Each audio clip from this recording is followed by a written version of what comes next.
Hello, buddy. We are live. Welcome to episode 40 of Super Sim Sports Encore podcast. This will be a watch party for the number 9 ranked Kansas Jayhawks and the 2 ranked Iowa State Cyclones. Sorry, guys. We're a bit late. Actually, we're 26 minutes late from tip off. Mainly because my dad had to go pick up my sister, or my big sister. And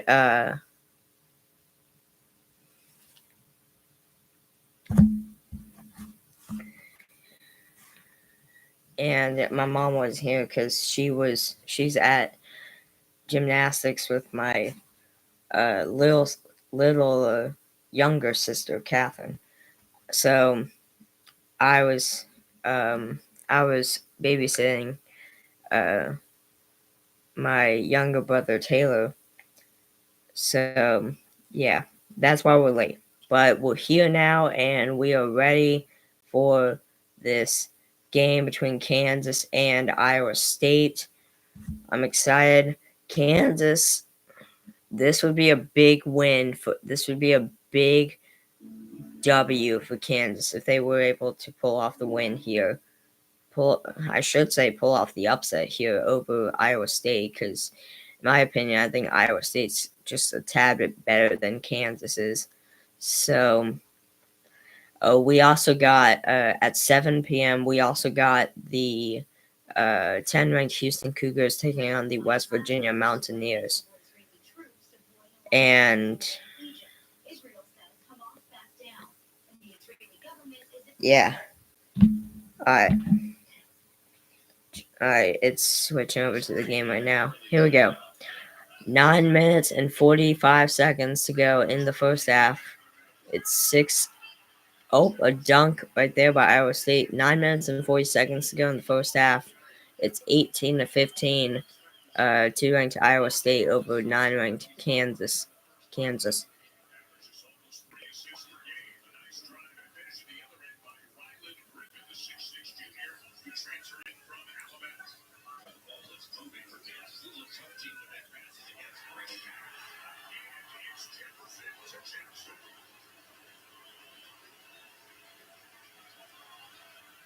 Iowa State with another dunk, now 2017. And a Kansas turnover. It'll be Iowa State basketball again. 9-10 to go in the first half. But yeah, so we got this game and chance. So during this game, Houston and West Virginia will come on. So yeah, that's another reason why in the title of the stream I also named it and Houston and WV, aka West Virginia. I would have said West Virginia. I would have said the full name West Virginia, but I was running out of character space, so I just put WV.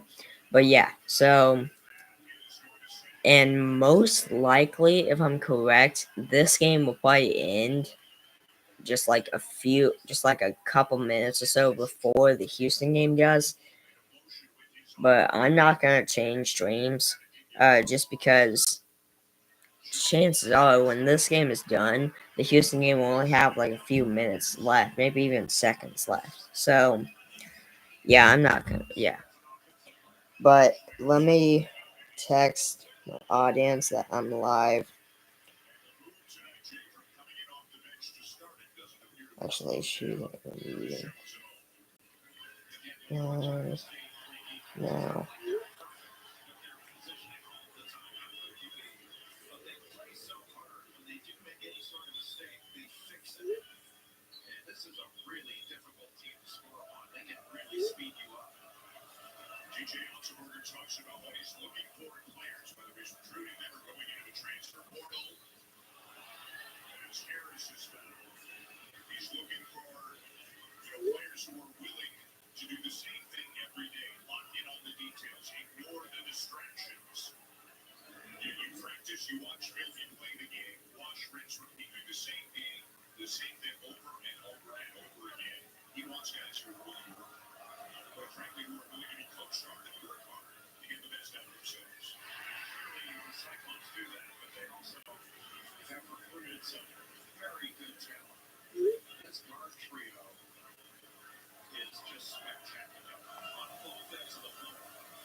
Oh my.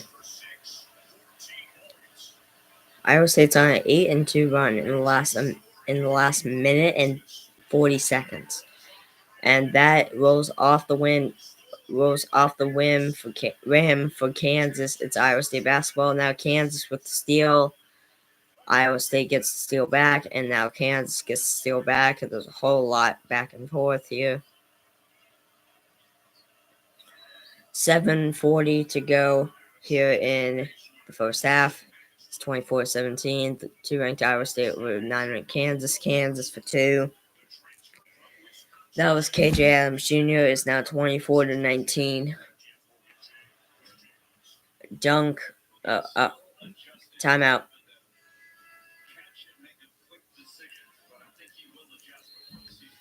Timeout called. While they're on this commercial break, I want to talk about some MLB news. So, and specifically Astros news, but we'll also talk about the A's because the A's were able to come out with a record-setting deal. Actually, let's start with the A's. So, the Oakland Athletics were able to agree with 18-year-old two-way a 18-year-old Japanese slugger on a record-setting deal, record-setting contract with the A's. It says the Athletics. So for those who don't know, today is the international deadline, I guess, of where you can sign international players, I guess. So the Athletics made this per Jesse Boeck and Martin Gallegos of MLB.com. The Athletics made waves to kick off the 2025 international signing period, inking 18-year-old two-way player Shotaro Mori to a $1,510,500 deal. The largest bonus ever for a Japanese amateur outside of the Nippon Professional Baseball League in Japan, according to Yaku Cosmopolitan.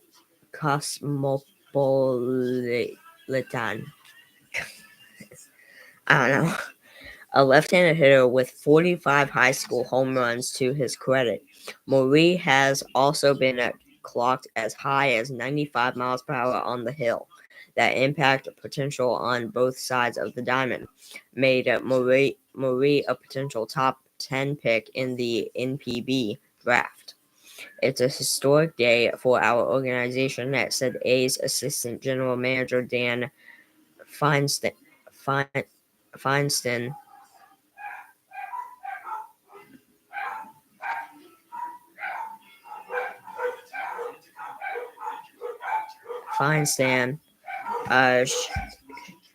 Shotaro is our first and one of the very few Japanese high school players to sign directly with a major league team. We are anxious and excited to watch Shotaro both pitch and hit as he begins his ascent through our minor league system beginning this spring. So that's the first piece. That's the first piece of news. The second piece of news is the Boston Red Sox. The Boston Red Sox acquire Sable from the Giants as they add catching depth. but they add to catching depth. This is per Jake Will, MLB.com. The Red Sox added catching depth on Wednesday when they acquired Blake Sabol from the Giants in exchange for international bonus pool space. The move coincided with the first day of the international signing period and will allow San Francisco to spend more on the international front. Boston cleared room for Sabol on its 40-man roster by designating right-hander Chase Sugart for assignment. It says Sabol becomes the third catcher on Boston's 40-man roster, joining returning starter Connor Wong and Carlos Narvaez, who was in the running to serve as the backup after coming over in a trade with the Yankees on December 11th. Now Sabol will provide Narvaez with competition once pitchers and catchers report to spring training ahead of the first workout in Fort Myers, Florida on February 12th. A 27-year-old with 121 games of big league experience over the past two seasons, Sabol was selected to the 2022 Rule 5 draft by the Giants, who acquired him from the Pirates organization. He's stuck on San Francisco's roster for the entire 23 season, slashing .235, .301, .394 with 10 doubles, 13 RBIs, and 44 RBIs in 110 games. So that's the second piece of news. The third piece of news is the Yankees. The Yankees have... Oh, wait, no, never mind. I thought they actually acquired someone, but never mind. But they're looking to add, looks like lefty reliever, Andrew Chafin from the Rangers, which would be interesting. But, yeah. Anyway, so...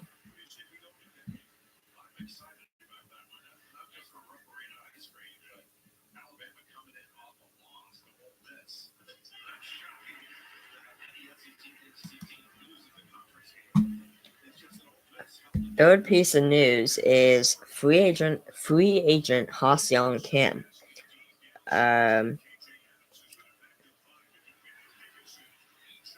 Is not expected to be ready for opening day. This is per Brian Murphy of MLB.com. It's not yet known where free agent shortstop Ha-Seong Kim will be playing next season, but wherever he lands, he likely will not be ready to suit up on opening day. Kim, who underwent right shoulder surgery late last season, is expected to miss the start of the 2025 season. Sources told MLB Network insider John Paul Morosi. Morosi said Wednesday that Kim's first regular season appearance might be somewhere in the month of May and not in April. So that's interesting. So whoever signs them, that's definitely a grade down just because you're losing Ha-Seong Kim for at least the first month of the season. I'm only saying a downgrade just because Ha-Seong Kim is actually a good player. He's a good, solid player to have on your team. And that's kind of a loss if he's going to be out for at least the first month of the season. But yeah. But the fourth and final piece of news I got is the Houston Astros have bolstered their Cuban contingent with number 7 overall international prospect. Plus, also they signed like 20. They also signed like 19 more. Let's see. So it said. So here we go. So this said. So Astros wrote on X saying, "We have agreed to terms on contracts with 20 international free agents, including 8 players from Venezuela, 6 from the Dominican Republic, 4 from Mexico, and 1 player from each from Colombia and Cuba." So I'm gonna break this down here for you guys. So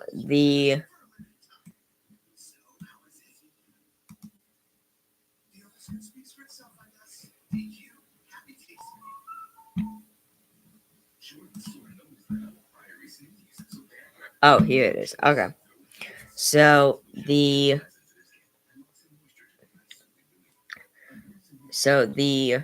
Venezuela players are Anderson Arenamo, um, infielder.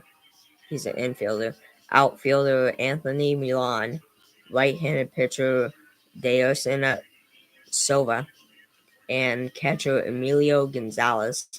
Also, we have outfielder Freddie Ramos, catcher uh, Ore Garcia. We also have right-handed pitcher Jesus Sosa. We also have, We also have infielder Santiago Martinez.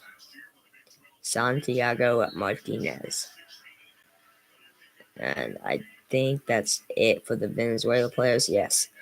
For the Mexico players, the Mexicans, right-hand pitcher Adrian Ruiz. We got right-handed pitcher Emilio Pero. We got right-handed pitcher is Ismael Obregon.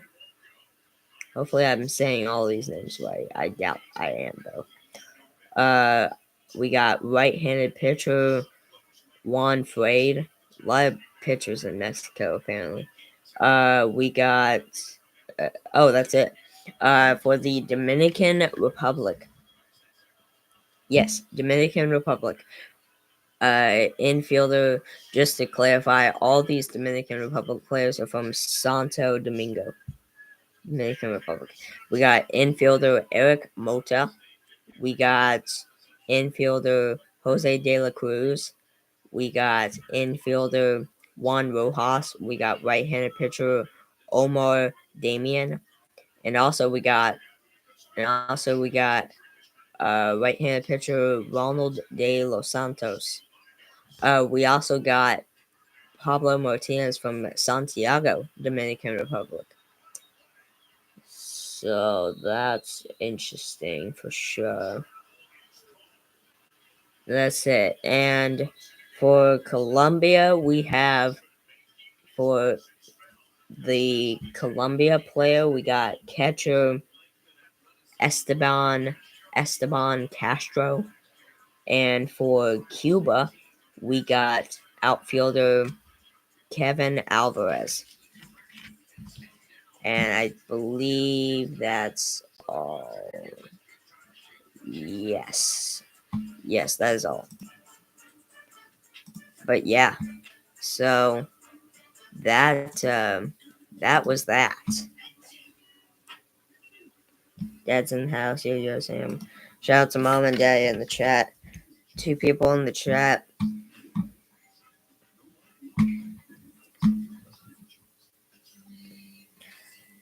Alright, but let's now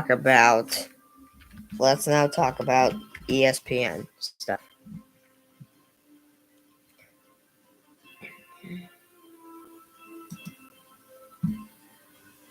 Oh, so this is funny. So Deontay Johnson has returned back to the Baltimore Ravens on waivers claim. This is per ESPN.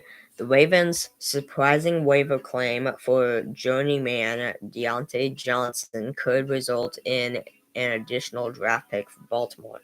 Johnson, who was waived by Baltimore earlier this season, was claimed by the Ravens one day after the wide receiver was waived by the Houston Texans. It was announced Wednesday.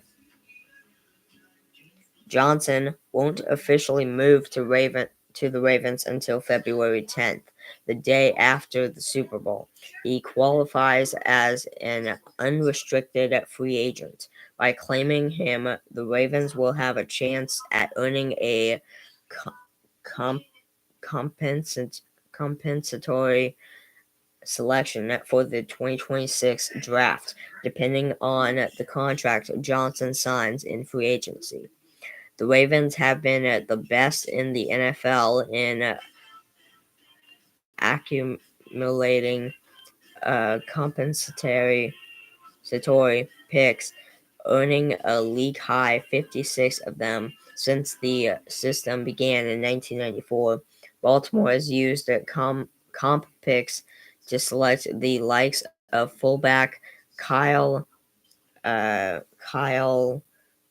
just I'm not even gonna try to pronounce punter Sam Cock and tight end Isaiah Likely. I like that last name, Likely.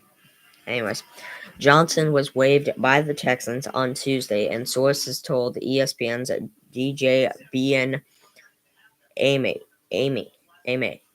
how you say it, that Johnson had asked for his release. The receiver was visibly upset in the locker room after the Texans' wild card playoff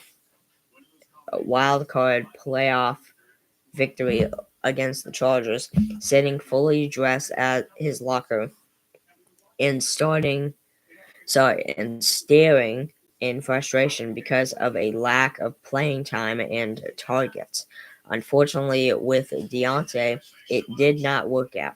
Texans coach D'Amico Ryan said Tuesday, quote, we are on to the Chiefs. That's all he said. Johnson had 3 catches for 24 yards in 2 games with Houston after the Texans claimed Johnson off waivers from the Baltimore Ravens on December 23rd. Baltimore had moved on from the receiver after he refused to enter a game against the Philadelphia Eagles on December 1st. Before the Ravens waived Johnson, they suspended him 1 game for his refusal to play against the Eagles. Baltimore had acquired him in a trade with the Carolina Panthers on October 29th, but he played only 39 snaps for the team, catching 1 pass for 6 yards. The Panthers acquired Johnson from the Pittsburgh Steelers before the season. He had 30 catches for 257 yards and 3 touchdowns for Carolina when he left for the Ravens. So that's interesting. Also,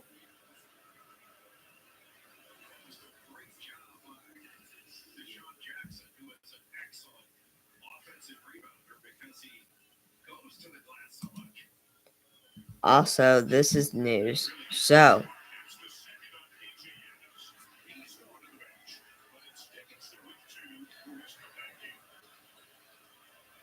So Chargers head coach Jim Harbaugh is set to have 2 surgeries during the offseason. It says a cardiac ablation and a hip replacement. This was per Chris Rim, ESPN. It says El Segundo, California. Los Angeles Chargers coach Jim Harbaugh said Wednesday that he will have a cardiac ablation this offseason and hip replacement surgery. Harbaugh, 61 years old, briefly left the Chargers' Week 6 game against the Denver Broncos after a flare-up with atrial flutter, a type of arrhythmia that causes the heart to beat at an abnormally high rate. Harbaugh wore a heart monitor for 2 weeks during the season. Harbaugh went to the locker room where paramedics treated him. He had an electrocardiogram scan, and eventually they got his heart back to a normal rhythm. Harbaugh returned in the first quarter and coached the remainder of the game. Defensive coordinator Jesse Mentor was the interim head coach while Harbaugh was out. In 2012, Harbaugh had his last flare-up. It came when he was coaching at the San Francisco 49ers in a game against the Chicago Bears on Monday Night Football, when he felt an irregular heartbeat but finished coaching the game and saw doctors afterward. Yeah.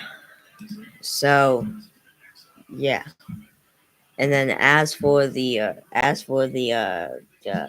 hip replacement, as for his hip replacement, Harbaugh walks with a significant limp now because of his hip, which will be corrected with the surgery.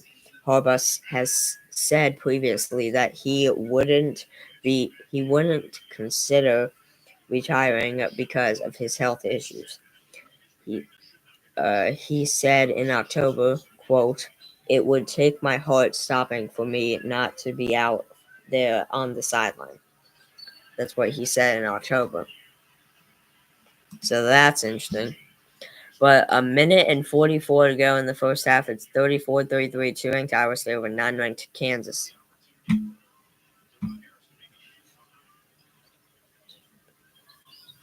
Let's see. So, all right. Let's see.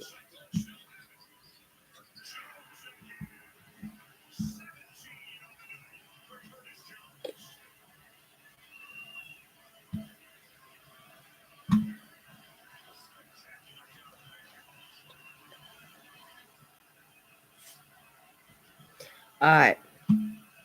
So let's quickly go through some college basketball scores here, and uh, and then I'll go downstairs, get my other computer, bring it up here for the Houston West Virginia game, and then once I come back up here, we'll do the conference standings.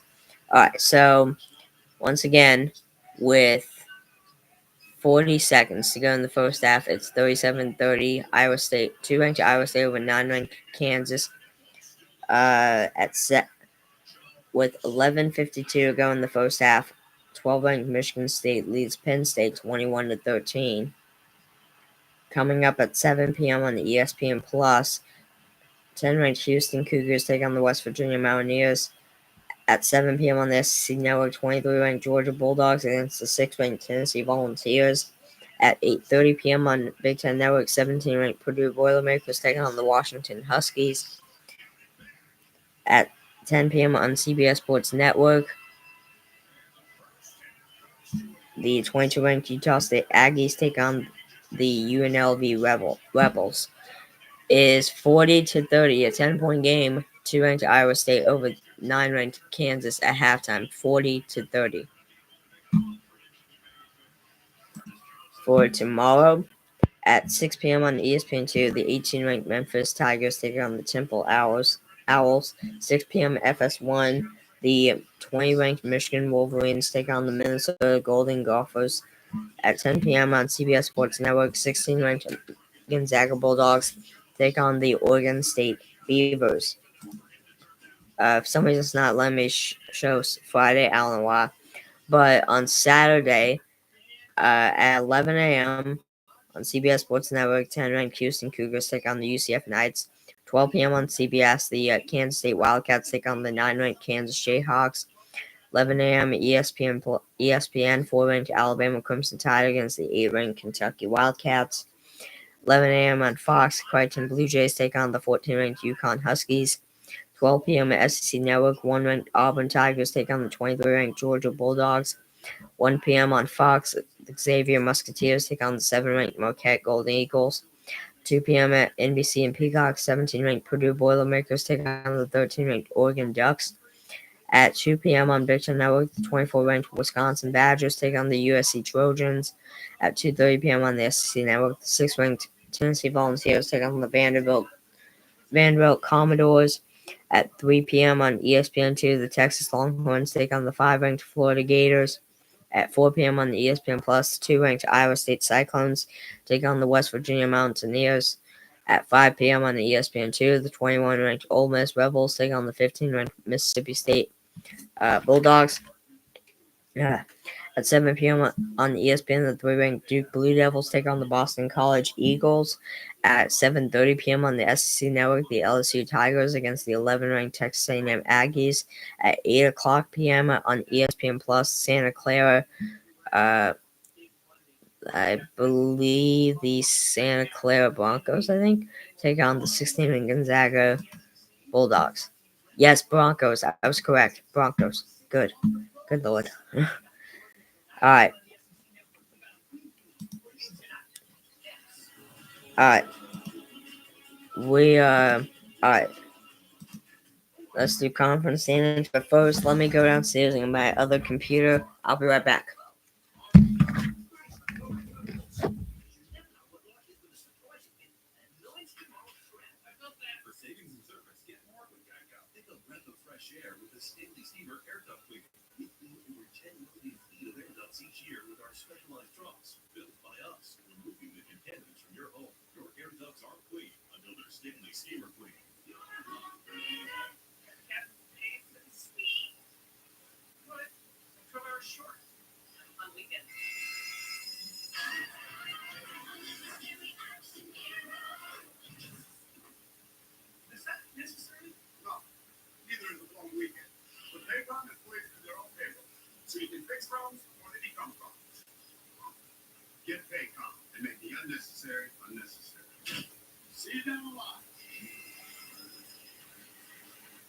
You can feel confident Continental is the smart choice in tires. And they handle extremes? Yep. Test it from the Texas desert to near the Arctic Circle. Really? Anything for the guy who finds that one pothole? Yeah. Road hazard coverage has your back. For real? Absolutely. Well, they make that like upper chain and convenience? Well, closer to 100.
Stop paying for that old phone?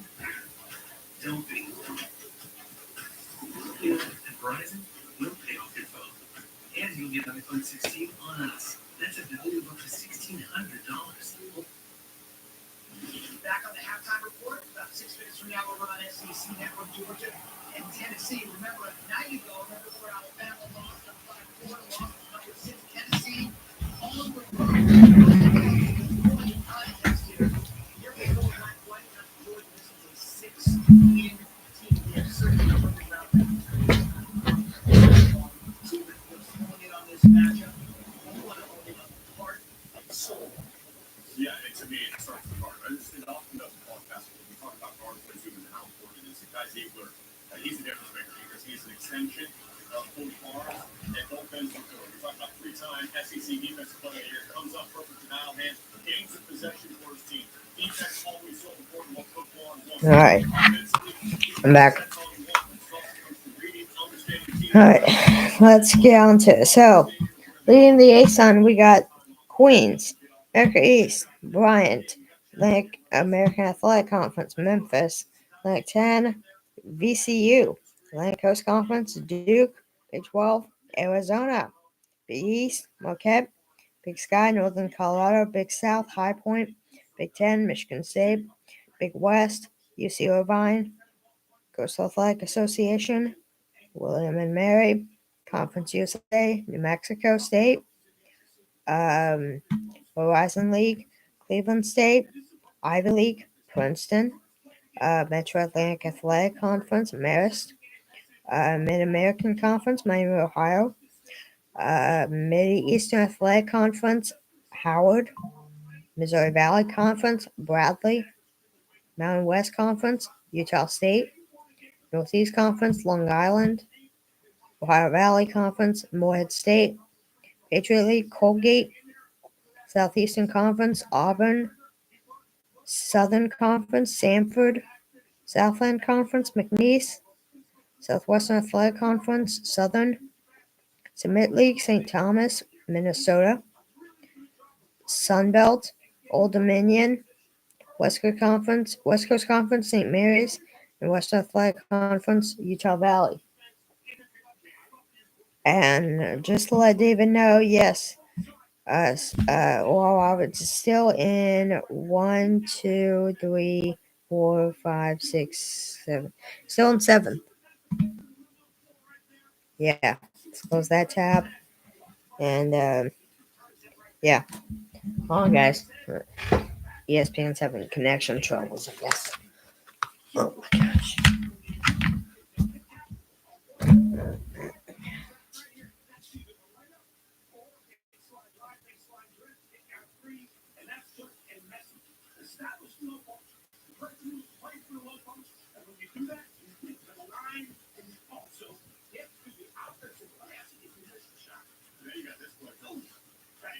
That's the mindset of who they are. And to your point of what you showed out there, great illustration. A lot of teams kick that weak side look for three. They look to drive it and they get to the people line. What's the percentage of points already?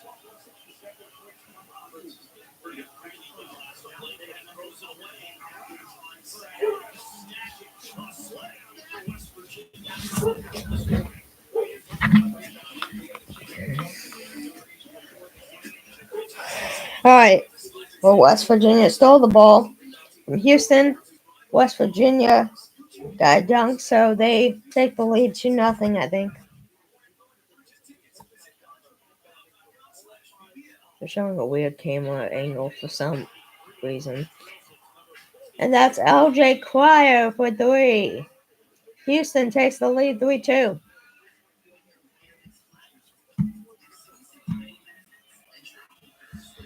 We have now officially been live for 37 minutes, almost 37 and a half minutes.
Shot for 3, drains!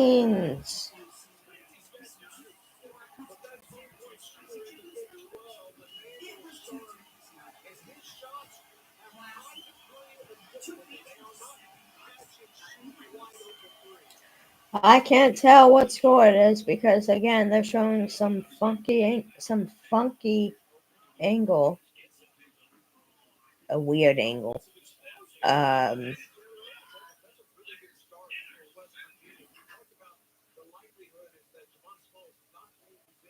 So yeah, I can't tell what the score is. I'm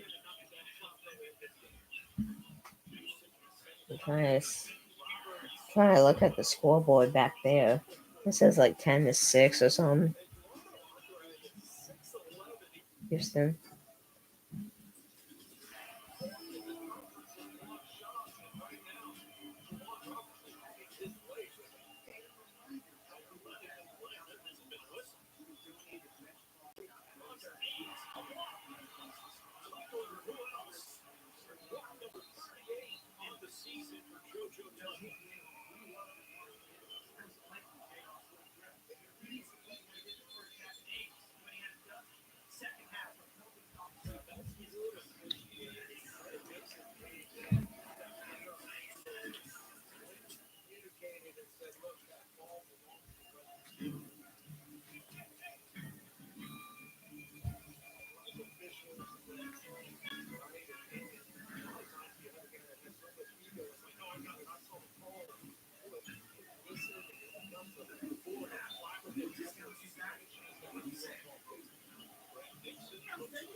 West Virginia drains a 3. I don't know what the score is. It is.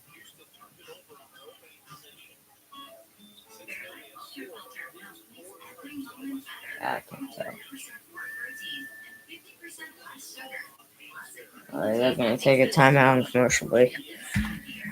Hopefully, they come back with a bad camera angle.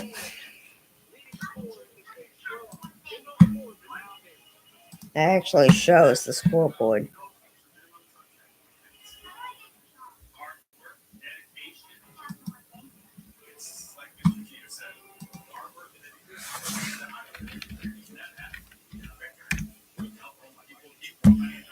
But, yeah.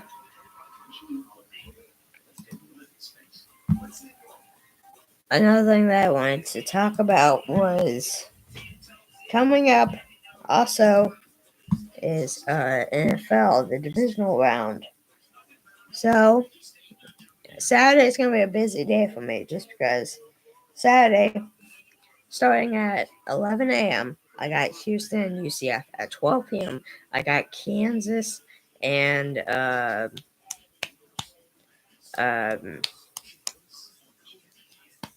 somebody.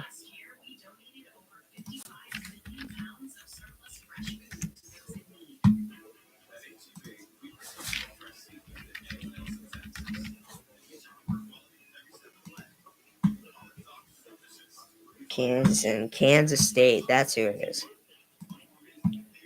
But yeah, so at 11 a.m. I got Houston versus UCF. Sorry, excuse me. 10 ranked Houston against UCF. And then at 12 p.m. I got 9 ranked Kansas against Kansas State. And then at 3:30 p.m. I got the AFC divisional playoffs between the 4 seed Houston Texans and the 1 seed Kansas City Chiefs. And at 7 p.m. on Fox, I got the NFC divisional playoffs between the 1 seed Detroit Lions and the 6 seed Washington Commanders. And then on Sunday at 2 p.m., I got the second final game of the NFC divisional playoffs between the 2 seed Philadelphia Eagles and the 4 seed Los Angeles Rams. And then at 5:30 p.m., the final game of the AFC divisional playoffs, the one everyone seems to be really excited about, is the 2 seed Buffalo Bills against the 3 seed Baltimore Ravens. Josh Allen and the Bills against Lamar Jackson and the Ravens.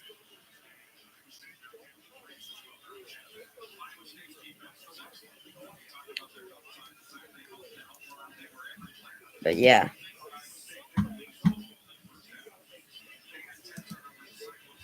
So let's break it down here on the playoff bracket.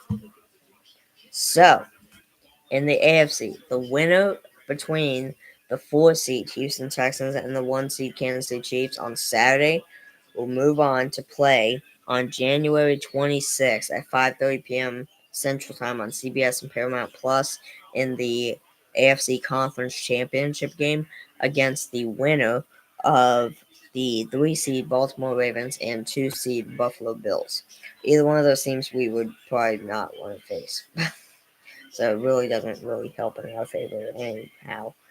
But in the NFC, the winner between the 1 seed Detroit Lions and the 6 seed Washington Commanders will move on to play on January 26th as well at 2 p.m. Central Time on Fox in the NFC Conference Championship game against the winner of the 4 seed Philadelphia against the 4 seed Los Angeles Rams and the 2 seed Philadelphia Eagles. Yeah. Here are the scenarios that can happen, right? And we start in the AFC. What can happen is we can either have Chiefs against Bills, Chiefs against Ravens, or we can have Texans against Bills or Texans against Ravens. And now here's the thing is no matter what, if the Texans do end up beating the Chiefs in this game in Kansas City, which they would have to have a miracle for that to happen, I feel like.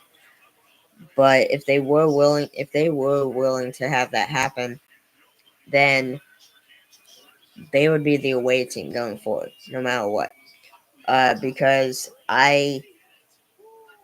they would either take on the Ravens, who's a 3 seed, or the Bills, who's a 2 seed. The Texans are a 4 seed. And I just don't see the Commanders making the Super Bowl if the Texans make the Super Bowl. So I just don't see the command. I honestly don't see the Commanders getting past the Lions. I I feel like the Commanders did a good job in that win over the Buccaneers, even though they did only win by like a field goal, 23-20. I still feel like they did a good job in that game with the Buccaneers keeping their pace with them. And but I just don't think they'll be able to accomplish the same thing with against the Lions than they did against the Buccaneers, like they did against the Buccaneers. So yeah, and as for the Eagles and Rams, look, the Rams they had a really good run against the Vikings, 27-9, made Sam Donald and the Vikings look absolutely silly.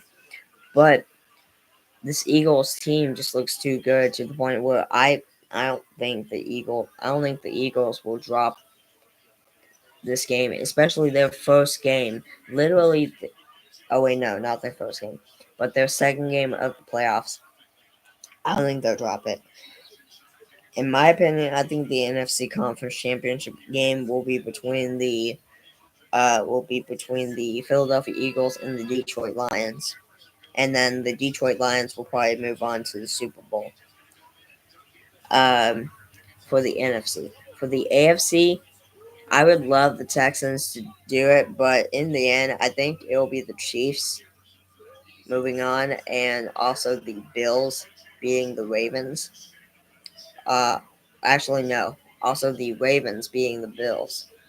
Um, and then the Chief, then the Chiefs beating the Ravens. I think it'll be the AFC 1 seed Chiefs against the NFC 1 seed Lions for the Super Bowl win. And I think the Chiefs will win it, unfortunately. As much as I don't want the Chiefs to repeat, I think they will. This team just runs into so much magic, it seems like, when it comes to playoffs and stuff. They go on a magical run and stuff. But 12 minutes and 19 seconds to go in the first half. It's 18-15 West Virginia over 10 ranked Houston. 16 minutes and 15 seconds to go in the game. It's 42-35 to ranked Iowa State over 6th ranked over 9 ranked Kansas, and that's a missed dunk by Iowa State, and that will be a foul on Iowa State. Harris is fouled by Iowa State there. But yeah, don't forget, coming up on Monday, January 20th. So today's the 15th, so in 5 days. Coming up on January 20th. Coming up January 20th at 6:30 p.m. Central Time on ESPN. We got the 8 seed Ohio State Buckeyes taking on the 7 seed Notre Dame Fighting Irish in the national championship, in the college football playoff national championship game.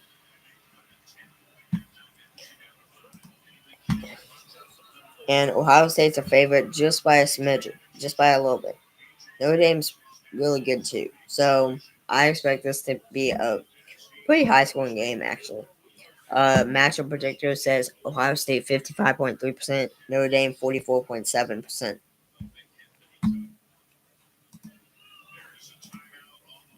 But yeah.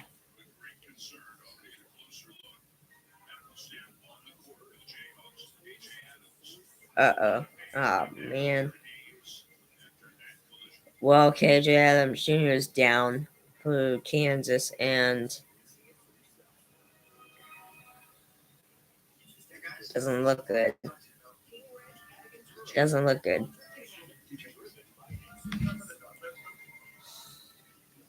That might have just been a big loss there for Kansas.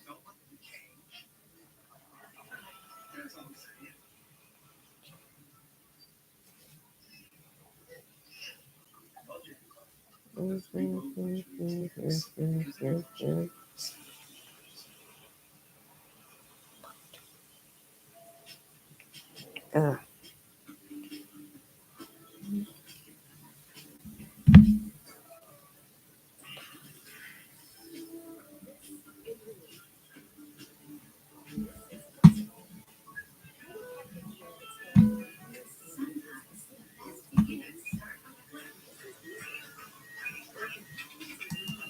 'But yeah, I think I forgot to mention what I also have on Sunday as well. I also have a basketball game on Sunday.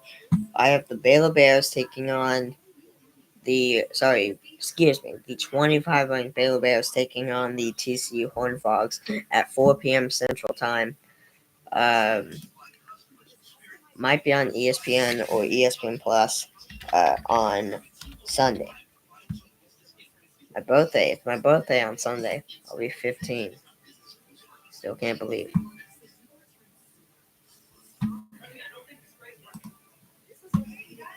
Yeah, 4 p.m. Central Time on ESPN on Sunday.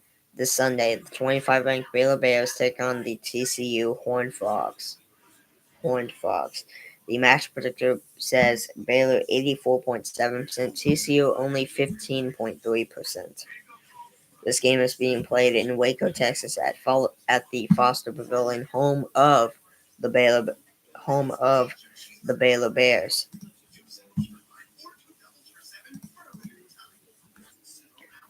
But yeah. Bum, bum, bum, bum, bum, bum, bum, bum, bum, bum, bum.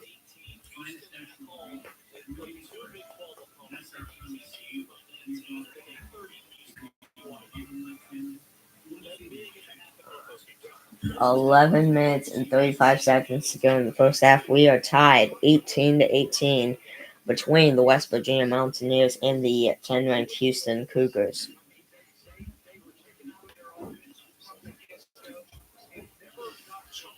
All right. So just a moment ago, senior forward, 6'7", senior forward KJ Adams Jr. was helped off the court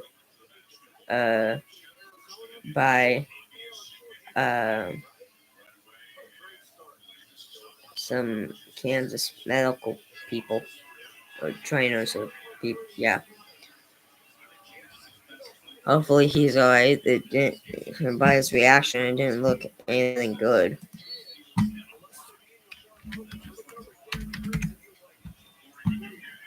But yeah. So let's see.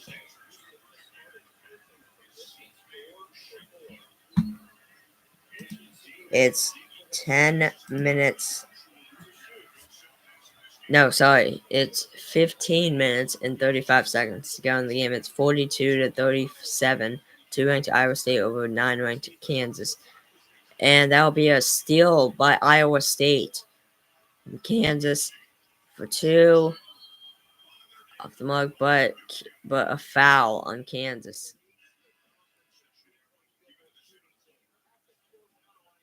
Oh, never mind. Iowa State ball. Never mind. I guess that was pushed out of bounds. I guess I don't know, but last touch by Kansas, and that'll stay on this side of the court for Iowa State. All right, for 2 off the mark, and that'll be a defensive rebound by the Jayhawks. For 2 off the backboard and in, 42-39. 1 possession game, 3-point game. 10 minutes and 30 seconds to go in the first half. 24-18 10 ranked Houston over West Virginia. West Virginia for 2. Now 24-20.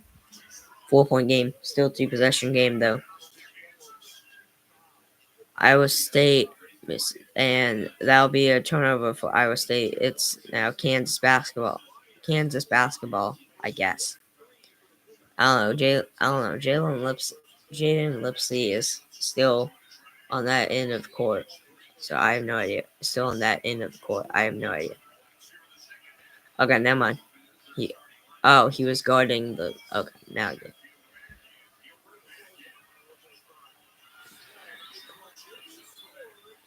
That's a steal by Iowa State. Iowa State is doing good on defense right now, as far as stealing the ball away from the Jayhawks. And 2.0 for the Cyclones is good. It's 44-39 with 4:10 to go in the game. 44-39 Iowa State over Kansas. That was Joshua Jefferson for two for Iowa State. 44-39, two ranked Iowa State over 9 Kansas. Kansas for two. That was I can't tell what that was, but it's now 44-41 for two, and it's blocked, and that'll be a Kansas steal. Kansas. Iowa State with the steal. It's a lot back and forth.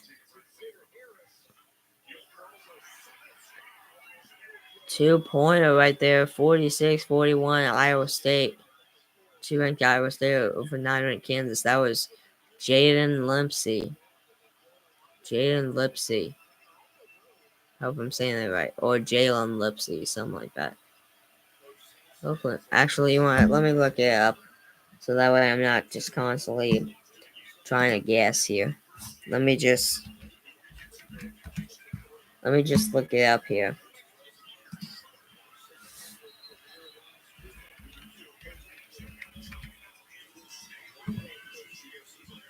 Oh wow, I was not even close. Taman Lipsey. Alright, my bad. I am so sorry. Yeah, 6'1", 200-pound junior. Uh, 6'1", 200-pound junior guard. Taman Lipsey for Iowa State. Alright, my bad. I was way off. I was saying Jaden. I was saying Jalen. I was saying a whole bunch of names that weren't T's. 12 minutes and 47 seconds to go in the game. It's still 46-41. 2 ranked Iowa State Cyclones over the 9 ranked Kansas Jayhawks. And hey, KJ Adams Jr. is back on the bench for Kansas. He came back out on into the arena, into the court, and he is sitting on the bench right now for Kansas. So that's a good sign, because the last we saw him, they were taking him back to the locker room. So, and that's a defensive rebound by Iowa State. Kansas can't do anything with that basket there, as they miss. Iowa State for two off the backboard, but that will be a foul on Kansas, and I think specifically on Hunter Dickinson. I think. But yeah. The score of the Houston West Virginia game, it's 8 minutes and 41 seconds to go in the first half, 29-21, 10-ranked Houston over West Virginia. 12 minutes, 22 seconds to go in the game here. 2 ranked Iowa State leads 9 ranked Kansas now, 47-41. Iowa State shooting free throws just made the first one there. It's now 47-41. Let's go.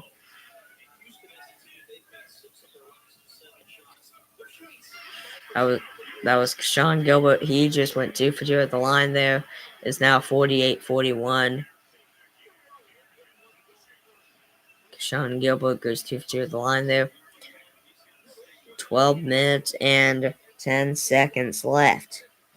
We've now officially been live for an hour. Off the glass, no good for Kansas. Defensive rebound to Iowa State. Iowa State right now has all the momentum right now over the Jayhawks. This would also be a big win. This would also be a big W for the Iowa State Cyclones if they're able to pull off this win over the Kansas Jayhawks.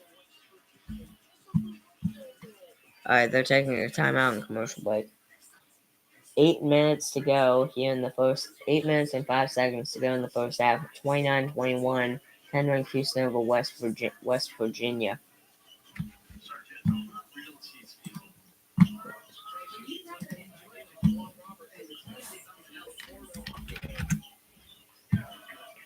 All right, let's see. So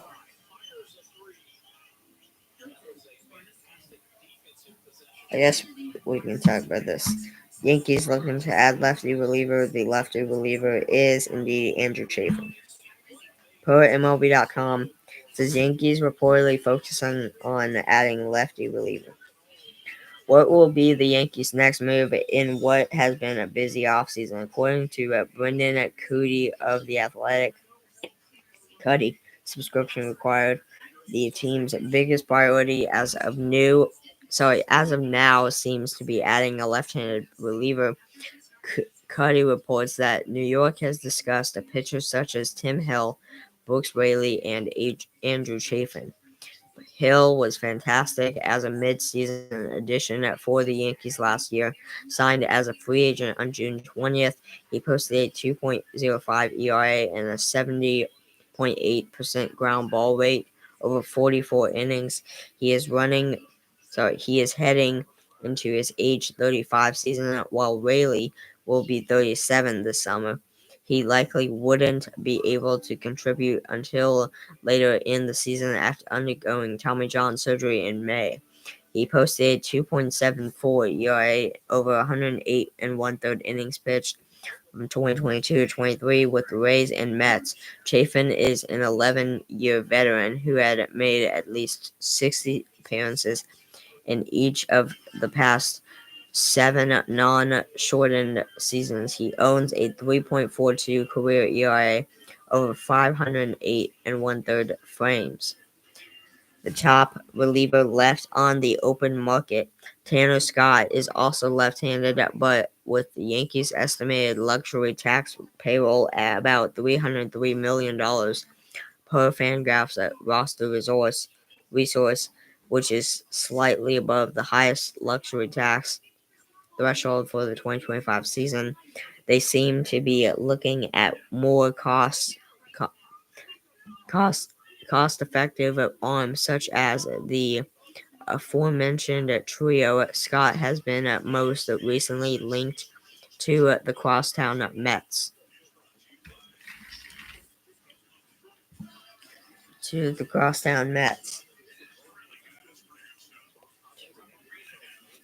The Yankees could give themselves some financial flexibility by trading starting pitcher Marcus Stroman, who is owed $18.5 million this season and has an $18 million vesting option for 2026.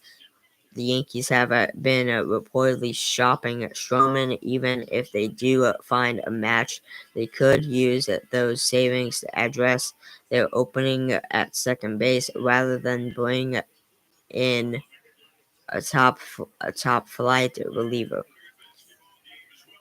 But yeah.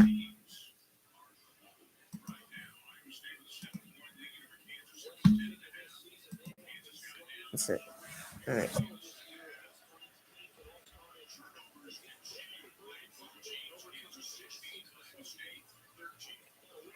Here we go. Second half field goals. Obviously, it's 3 for 12. And he said Kansas like 5 for 10 and 5 for 11, something like that. Oh, that was a 2-pointer made by Shaquille Moore. Number 0, Shaquille Moore. It's now 48-43 to rank Iowa State over 9 ranked Kansas. Iowa State basketball here. For 2, off the mark, but it'll go out balance. It'll stay here at Iowa. Stay here at Cyclones basketball for Iowa State.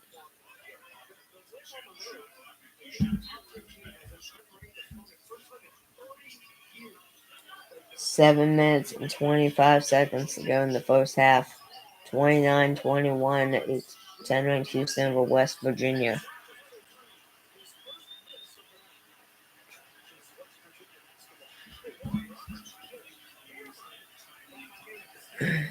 Sorry, guys. I'm tired. Good lord.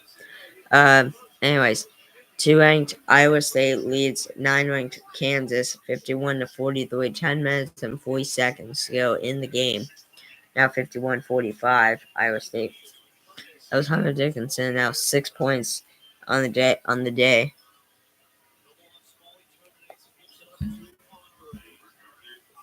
Uh, West Virginia. Oh, okay.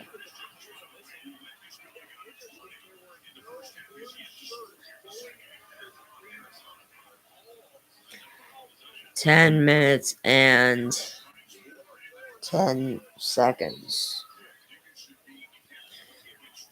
10 minutes, 7 seconds to go in the game. It's 51-45, 2 ranked Iowa State over 9 ranked Kansas.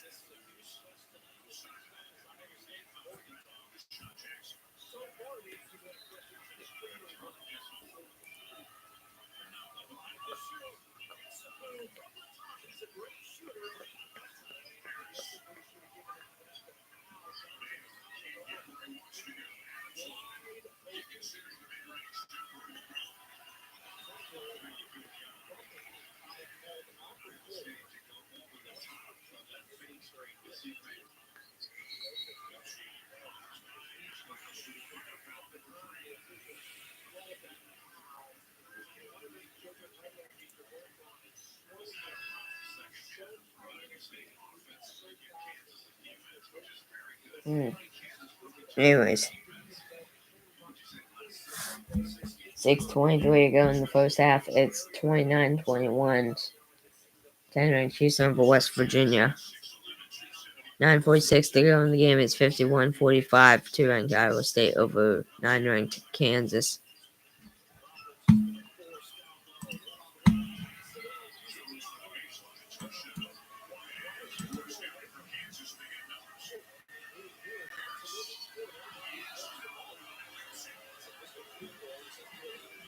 So per MSN, the Cubs pitch a new deal structured to Scott Boras to sign Alex Bregman. Apparently, the Cubs are now getting into the Alex Bregman sweepstakes. Apparently.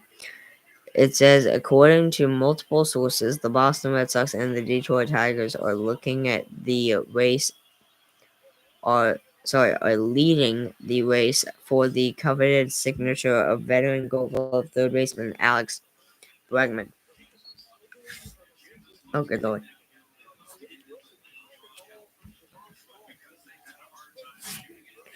However,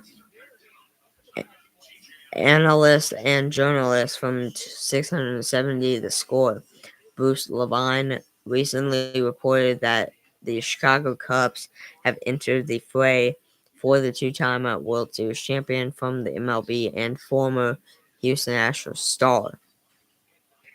The same source indicated that the Cubs have reached out to Bregman's representative, Scott Boras. The Chicago front office has sent their proposal to the super agent, hoping that they will consider the type of contract they are offering at the 30-year-old third baseman. According to Bruce Levine, the Cubs are not interested in a long-term contract.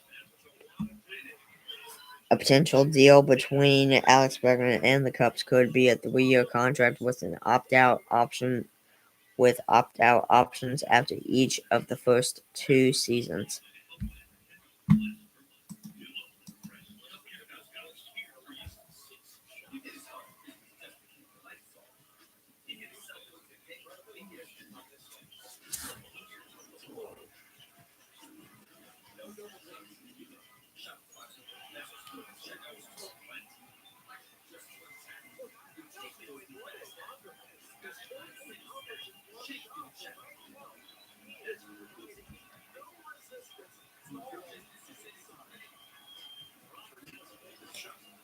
But yeah, So it says Dodgers no.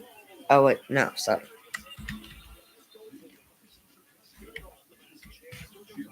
Alright, let's close that tab. Close that tab. There we go. 4 minutes to go. 4 minutes, 5 seconds to go here in the first half. It's 33-23.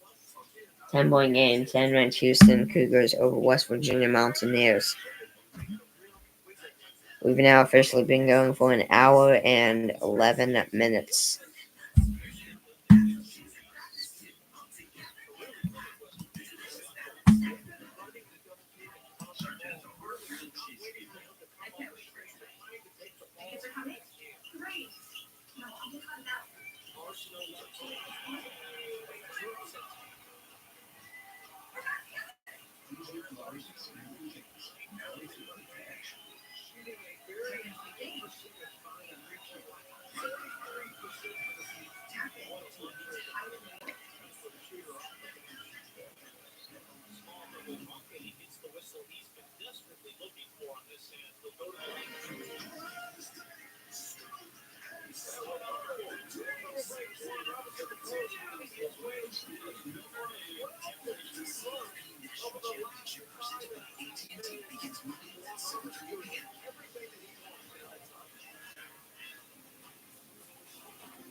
Nine minutes and 20 seconds to go in the game. It's 51-45. 2-ranked Iowa State over 9-ranked Kansas. Oh, they're still on commercial break.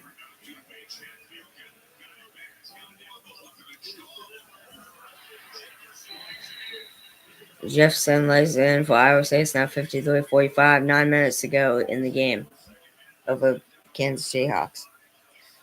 I'm gonna go get a drink real quick. I'll be right back.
I'm back.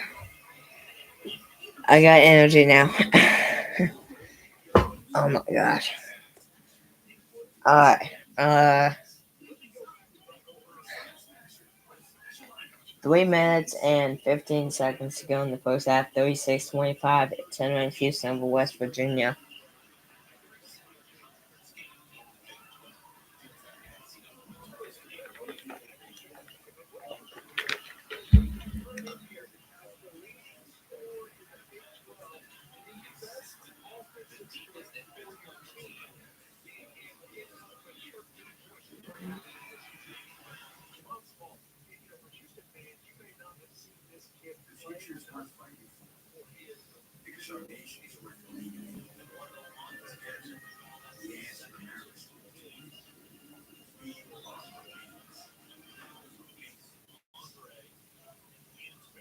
Looking for something delicious and affordable? Enjoy Kellogg's cereal with milk and fruit for less than $1. Alright.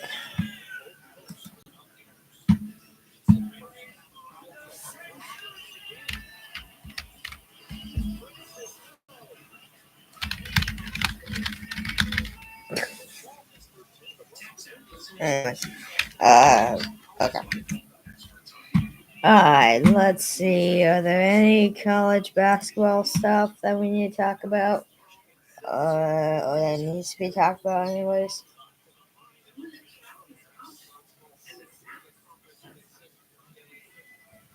What?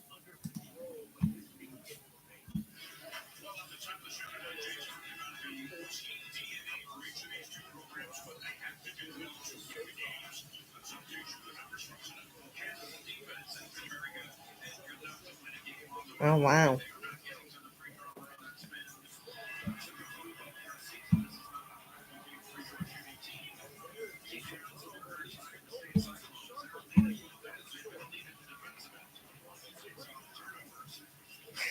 Per the Associated Press, more than 24 vehicles in a high school parking lot had their windows smashed and were broken into during a men's college basketball game at nearby University of Michigan. Ann Arbor police said that the break-ins occurred Sunday. WXYZ TV TV reported damage was reported to 27 vehicles. No arrests have been made. Interesting. It says fans watching the Wolverines defeat the Washington Huskies at Chrysler Arena discovered the damage as they returned to the lot at Pioneer High School. Cash, purses, wallets, and other items were taken from the vehicles, police said. Joe Weitz told the TV station, quote, "Everything was great until we got back out to the car after the game and saw glass everywhere." Weitz of Kalamazoo said he had taken his 8-year-old daughter to her first Michigan basketball game. He said, it was pretty devastating. My daughter was definitely pretty emotional because they went through everything in our car. Yikes. Well, prayers to everyone that got their cars broken into. Hopefully, the police figure out who all did it. Hopefully, they catch them eventually and put them behind bars. But, anyways.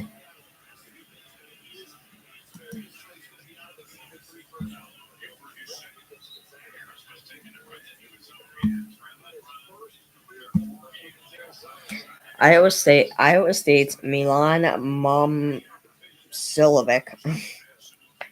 Hopefully I'm saying that right. If I'm not, I'm sorry, but that's just how I pronounce it last. I'm sorry if I'm pronouncing your last name wrong. out indefinitely after injury in practice. Per the Associated Press, Amos, Iowa State forward Milan Mosilovic hurt his hand in practice this week and is out indefinitely. A big blow to the second-ranked Cyclones as they prepared to play number 9 ranked Kansas in a high-profile Big 12 showdown Wednesday night. Momcilovic had started all but one game this season for the Cyclones, who were 14-1 and riding a nation-best 11-game winning streak into their game against the Jayhawks. The sophomore was averaging 10.3 points and 3.5 rebounds in nearly 25 minutes per game, and his 44% clip from beyond the arc had been important for Iowa State to stretch the floor. The Cyclones will likely rely more heavily on Northern Iowa transfer Nate Heiss, who is averaging 4.1 points, and Seattle transfer Brandon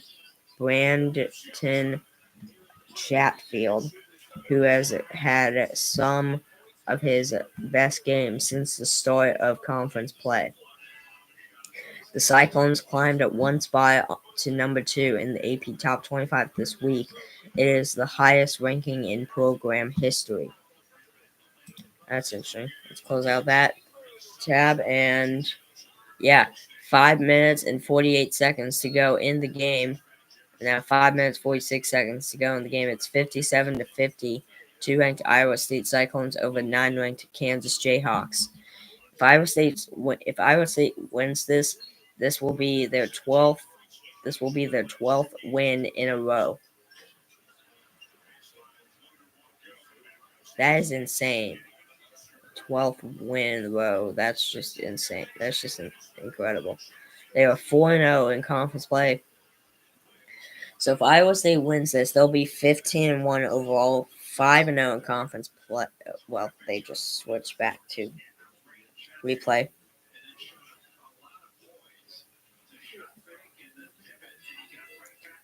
But yeah, Iowa State, they would be 15-1 overall, 5-0 in conference play. Kansas would be 12-4 overall, 3-2 in conference play.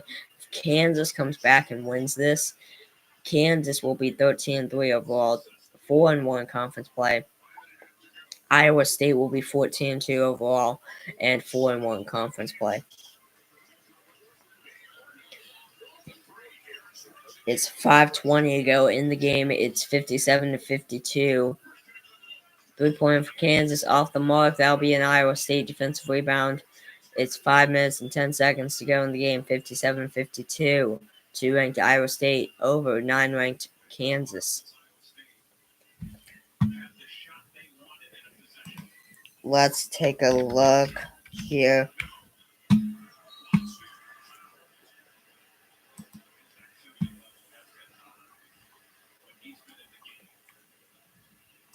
Kansas next game is at 12 p.m. on CBS this Saturday against Kansas State. Back at home in Lawrence, Kansas at the Allen Fieldhouse.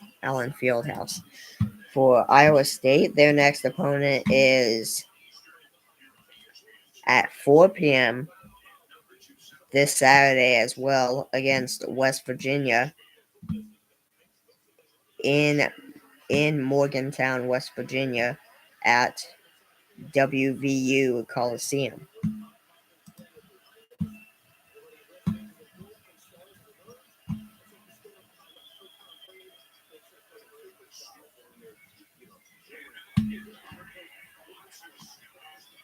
Yeah, let's close that tab again. 4 minutes and 30 seconds now to go in the game. 58-52. 2-ranked Iowa State over 9-ranked Kansas. So I was completely wrong. Apparently this game is gonna end with several minutes to go in the Cougar game. I was completely wrong on that. Because this game is the Houston game. It's at halftime, and the Kansas game has only 4 minutes and 23 seconds left. So yeah, whoops, my bad. Yeah, it's right now 40-27. 10-ranked Cougars over the West Virginia Mountaineers at halftime. Whoops. So the Houston Cougars next game is this Saturday at 11 a.m. on CBS Sports Network against the UCF Knights in Orlando, Florida, at Addition Financial Arena.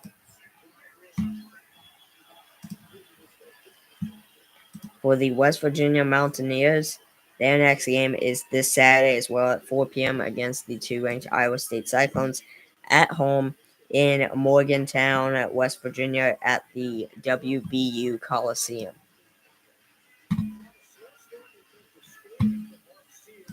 But yeah, close that tab.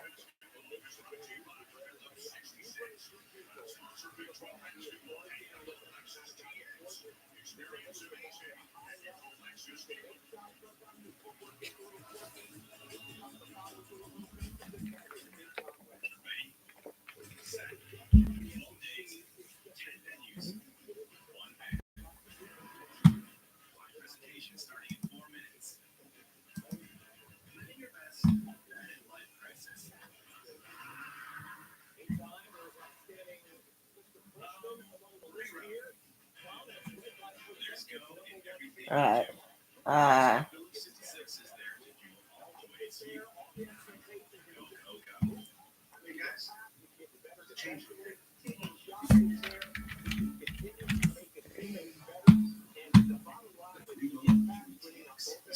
4 minutes and 10 seconds to go in the game. It's 61-52. 2-ranked Iowa State Cyclones over the 9-ranked Kansas Jayhawks.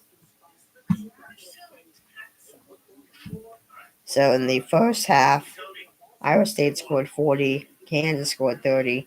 So far here in the second half, Kansas has scored 22, and Iowa State has scored 21. And that's where it brings our score now. It is 61-52. Iowa State, 2-ranked Iowa State Cyclones over the 9-ranked Kansas Jayhawks.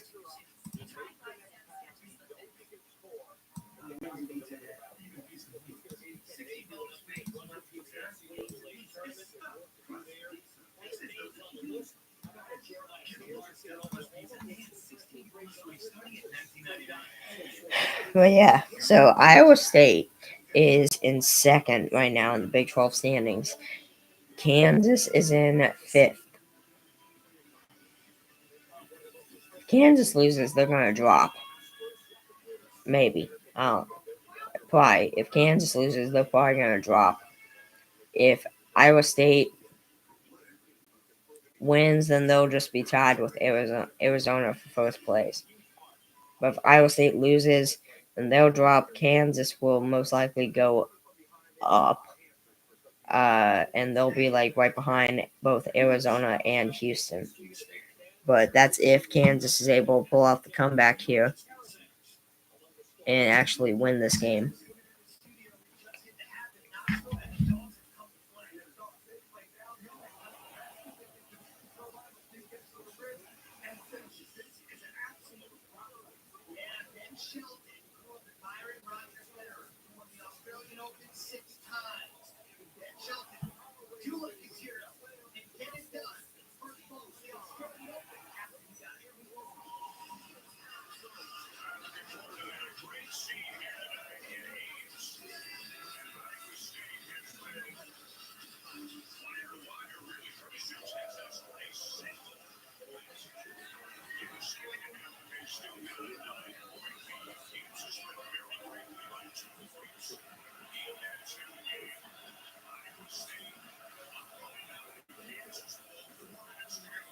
What the heck?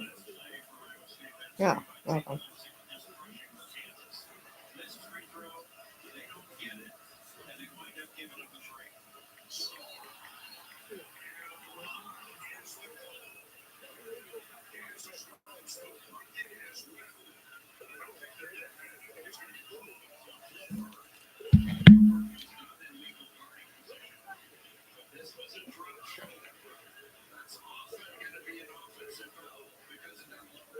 Alright, for the people that are still in the live stream, which I think there's only one person in the live stream, whoever you are, type in the chat your score prediction for the Kansas Iowa State game and the Houston West Virginia game.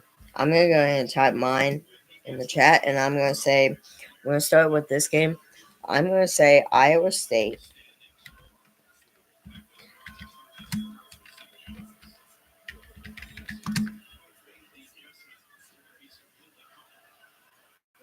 Ow. I'm gonna say Iowa State. Let's do 80. No, sorry. 81. 81 to. I'll do 81 to 75.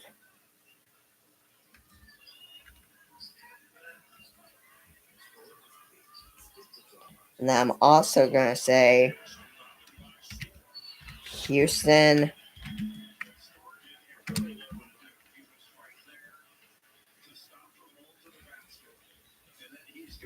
98 to 78. Yeah, so I predict Iowa State to beat Kansas 81-75 and Houston to beat West Virginia 98 to 78. What's y'all's, chat? What's y'all's? Let's see.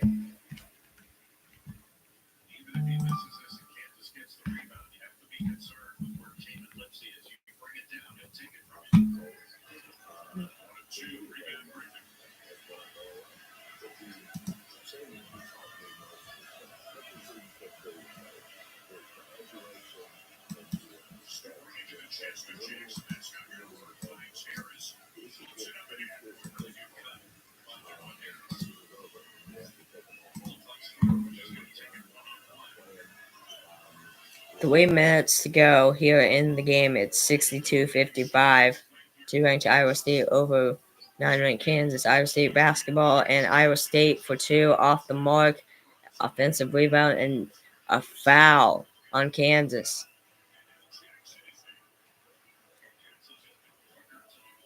That Kansas player is going to be, I don't know who that was. That looked like that was like more. That looked like that was more or something. No, it was number 2. He was number 2. AJ Store. That's who it was. AJ Store fouled Iowa State. That is Deshaun Jackson at the free throw line for the Cyclones. Makes the first one. It's now 63-55.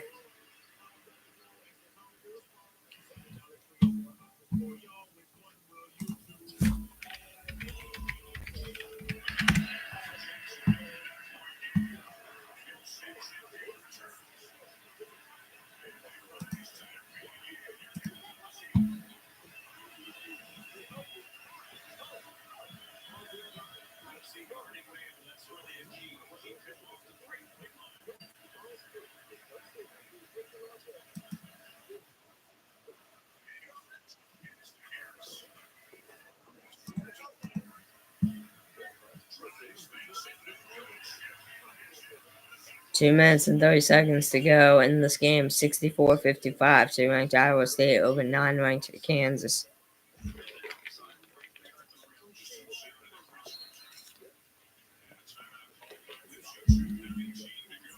Timeout called by Iowa State.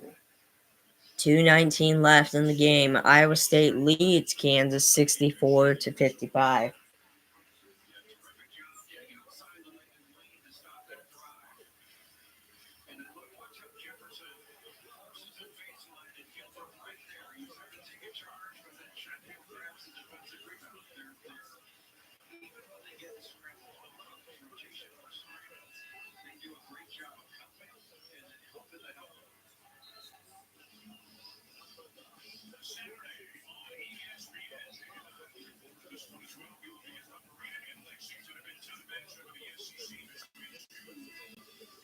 This Saturday at noon Eastern Time, 11 a.m. Central Time, the 8th-ranked Kentucky Wildcats against the 4th-ranked Alabama Crimson Tide. Which is what they were showing that's coming up this Saturday. One of the matchups. All right, here we go. Iowa State basketball. 2:10 left in the game. Up 64-55 over Kansas. That's a 2-point right there. And it's 66-55. With 2 minutes to spare in this game. That was Joshua Jefferson for Iowa State. And a block and a steal by the Cyclones. For 2, a dunk! A dunk! 68-55. And Kansas doesn't know what to do with themselves. Timeout, Timeout, Bill Self and the Kansas Jayhawks. Iowa State on a spark, and they lead 68-55 with 1:43 to go in the game.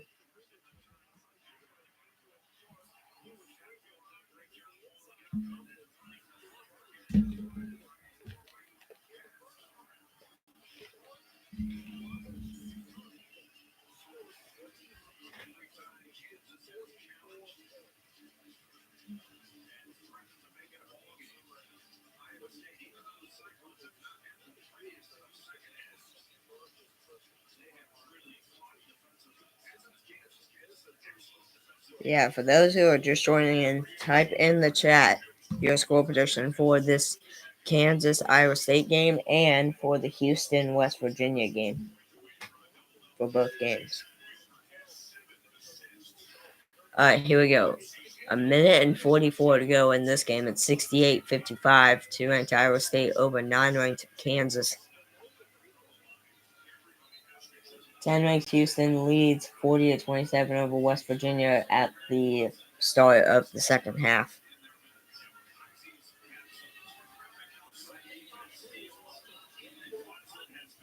But yeah.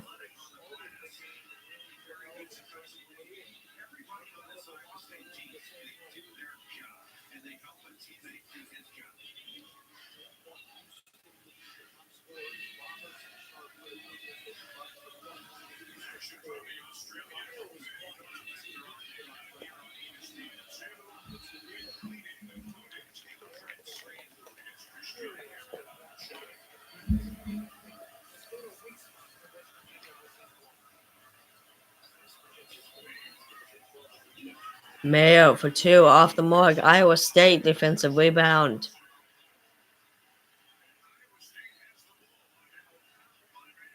A foul by Mayo, and that'll send Iowa State to the free throw line, maybe? Either that or they'll throw it from the sidelines. I have no idea. Nope, they're going to go to the free throw line. At the free throw line for the Iowa State Cyclone. Oh, we got an update on Roki Sasaki. On.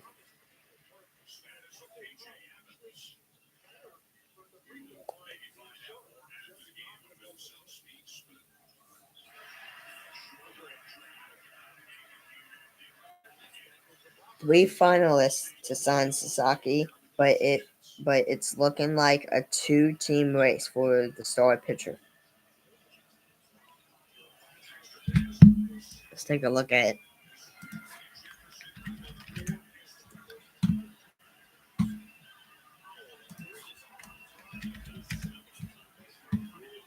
Here we go.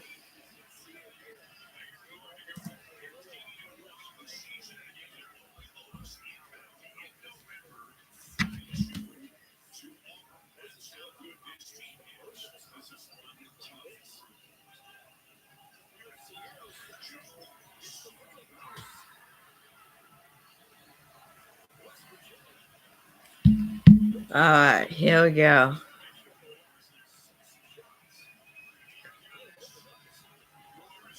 Curtis Jones was able to bank a basket there. 41, 41 and a half seconds to go. Well, now 35 seconds left in the game. It's 73-55. 2 ranked Iowa State over 9 ranked Kansas. Kansas for 2. That was, might have been AJ Store. I have no idea. Now 73-57. 25 seconds left. This game's done. Iowa State's going to pull off the win over the Kansas, and the 2 ranked Iowa State Cyclones are going to pull off a win here over the 9 ranked Kansas Jayhawks here, as there are now 10 seconds to go in the game. Iowa State, I would just have a shot. I would just get shot clock violated. I would just let a shot clock violation. Or I would just let myself get called for a shot clock violation at this point. It doesn't matter now. Shot clock off. Shot clock is off. Free throws here for Iowa State. The first one is missed.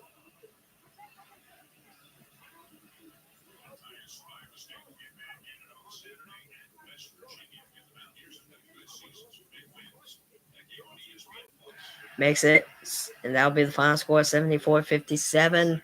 The 2 ranked Iowa State Cyclone, the 9 ranked Kansas Jayhawks come to Miss Iowa and take the L against the 2 ranked Iowa State Cyclones by a final score of 74-57. The 12th win versus an AP top 10 as Iowa State's head coach for TJ Otzelberger, or how you say his last name. But for Iowa State's head coach, that's his 12th win versus an for Iowa State's head coach, that's his 12th win against an AP top 10 team in his career as a head coach for Iowa State. All right, let's now switch Houston game over to the TV now.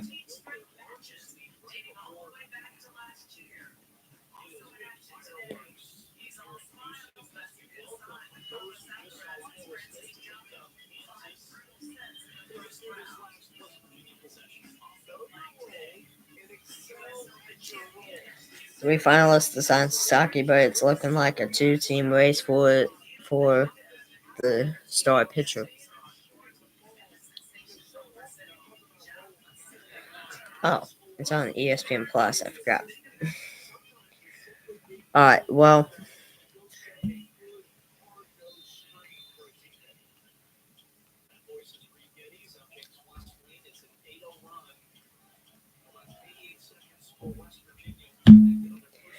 the Roki Sasaki sweepstakes are rounding third base. The Japanese phenom has reported.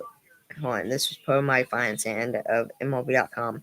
The Japanese phenom has reportedly narrowed down his list of teams to 3: the Dodgers, Padres, and Blue Jays, according to ESPN report, and will be making his decision in the coming days, adding a talented arm to one lucky rotation. Just about everyone has assumed he would sign with the Dodgers or Padres from the minute he was posted. A National League executive said, "You can't count out the Blue Jays because they always seem to be in the mix, but it would be a surprise if he didn't wind up with one of those SoCal teams."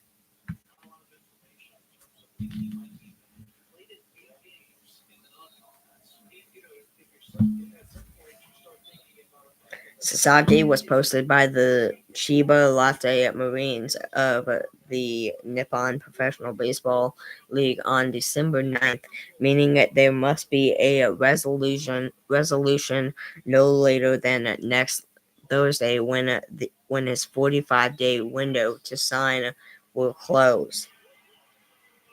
The 23-year-old right-hander is projected to be a number 1 to 2 starter immediately upon his arrival in the majors, though because of his status as an international amateur free agent, Sasaki will be an extremely cost-effective starter for whichever team is fortunate enough to sign him. If he was going to cost $300 million, he would still be a great guy. He would be still be a great get. The exec said, but at the price it's going to cost, he'll be the best free agent acquisition since Shohei Ohtani.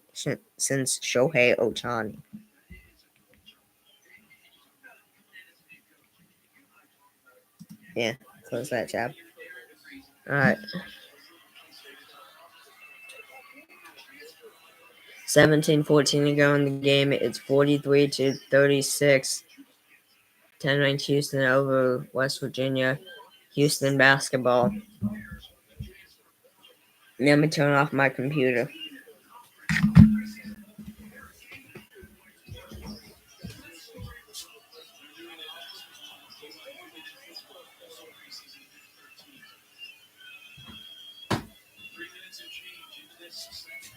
Alright. I'm good. I'm back.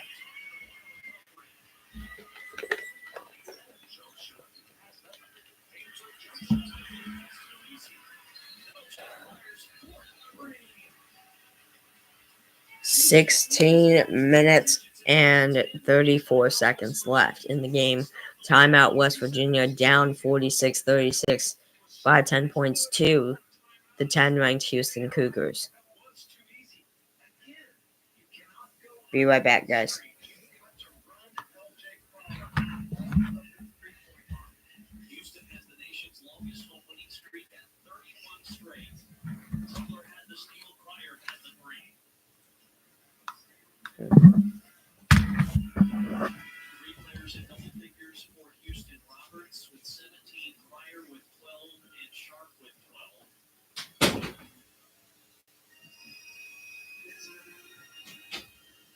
West Virginia is ranked 25th in this week's coaches poll. Houston is ranked 8th in the coaches. They're 10th in the AP. They're 3rd in the net and KenPom. Here's the Big 12 standings. Arizona won last night. Iowa State had a 17-point win just moments ago at home. Shorthanded also over Kansas.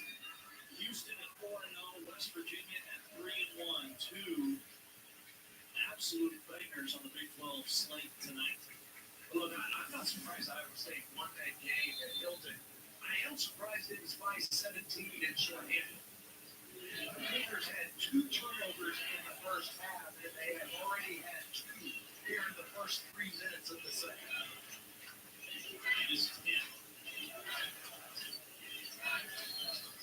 Yeah, that's a moving screen. That's a good ball. And we talked about it earlier that if you're Javon Small, and you're waiting for a teammate to set a screen, you gotta wait. You gotta let him set the screen. And they moved it down to the baseline, and he's running off multiple staggers. He's just got to slow down. One thing we've seen from Houston after West Virginia opened the second half on an 8-0 right? Just knocking down shots.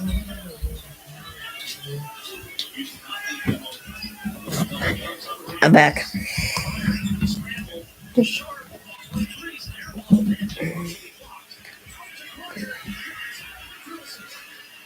Crier for 3. 15 minutes and 40 seconds to go in the game. 49-36. 10-9 Houston Cougars over the West Virginia Mountaineers. Timeout taken by the West Virginia Mountaineers here. Oh no, sorry, a media timeout, I guess. or immediate, whatever he said. 15:36 to go in the game. 49-36. 10-ranked Houston Cougars over the West Virginia Mountaineers. Again, 15 minutes and 36 seconds to go in the game. We've now officially been live for an hour and 51 minutes.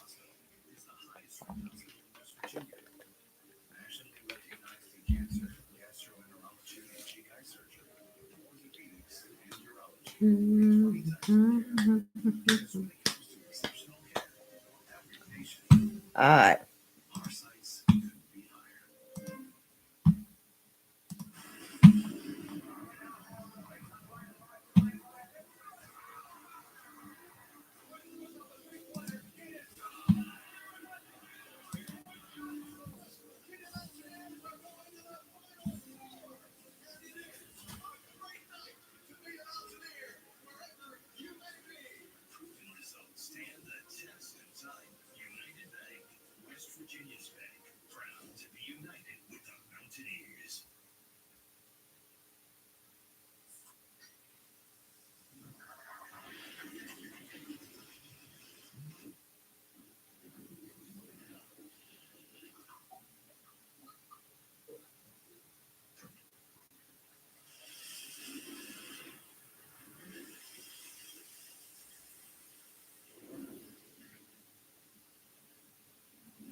Alright. So let's minimize. Let's go here. ESPN. Let's go ahead and take a look at the college men's basketball scores again. So, with 7:04 to go in the game, it's 72-64, 12-ranked Michigan State Spartans over the Penn State Nittany Lions. It's 32-26, the 6th-ranked Tennessee Volunteers over the 23-ranked Georgia Bulldogs. 16:45 to go in the game. At 8:30 p.m. on the Big Ten Network, the 17-ranked Purdue Boilermakers take on the Washington Huskies. At 10 p.m. on CBS Sports Network, the 22-ranked Utah State Aggies take on the UNLV Rebels. And of course, the 2-ranked Iowa State Cyclones were able to pull off the win over the 9-ranked Kansas Jayhawks, 74-57. That's gonna bump down Kansas for sure in the rankings for sure. Tomorrow on ESPN2 at 6 p.m., the 18-ranked Memphis Tigers take on the Temple Owls. On FS1 at 6 p.m., the 20-ranked Michigan Wolverines take on the Minnesota Golden Gophers. At 10 p.m. on CBS Sports Network, the 16-ranked Gonzaga Bulldogs take on the Oregon State Beavers. Saturday, January 18th, 11 a.m. on CBS Sports Network, the 10-ranked Houston Cougars take on the UCF Knights. At 11 a.m. on the ESPN, the 4-ranked Alabama Crimson Tide take on the 8-ranked Kentucky Wildcats. On Fox at 11 a.m., the Creighton Blue Jays take on the 14-ranked UConn Huskies. At 12 p.m. on the SEC Network, the 1-ranked Auburn Tigers take on the 23-ranked Georgia Bulldogs. On CBS, the Kansas State Wildcats take on the 9-ranked Kansas Jayhawks. At 1 p.m. on Fox, the Xavier Musketeers play the 7-ranked Marquette Golden Eagles. At 2 p.m. on NBC and Peacock, the 17-ranked Purdue Boilermakers take on the 13-ranked Oregon Ducks. At 2 p.m. on the Big Ten Network, 24-ranked Wisconsin Badgers take on the USC Trojans. At 2:30 p.m. on the SEC Network, the 6th-ranked Tennessee Volunteers take on the Vanderbilt Commodores. 3 p.m. ESPN2, Texas Longhorns against the 5th-ranked Florida Gators. 4 p.m. ESPN Plus, 2nd-ranked Iowa State Cyclones take on the West Virginia Mountaineers. 5 p.m. at ESPN2, 21-ranked Ole Miss Rebels take on the 15th-ranked Mississippi State Bulldogs. 7 p.m. at ESPN, the 3-ranked Duke Blue Devils take on the Boston College Eagles. At 7:30 p.m. on the SEC Network, the LSU Tigers take on the 11th-ranked Texas A&M Aggies. On ESPN Plus, at 8 p.m., the Santa Clara Broncos take on the 16th-ranked Gonzaga Bulldogs.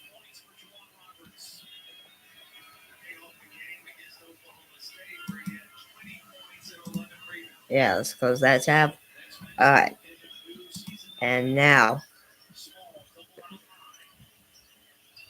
13:20 to go in the game.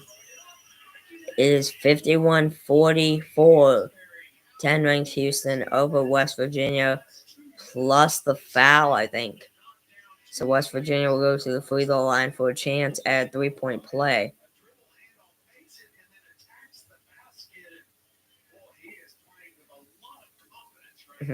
Yeah, the foul. A foul on Francis, his second foul of the game.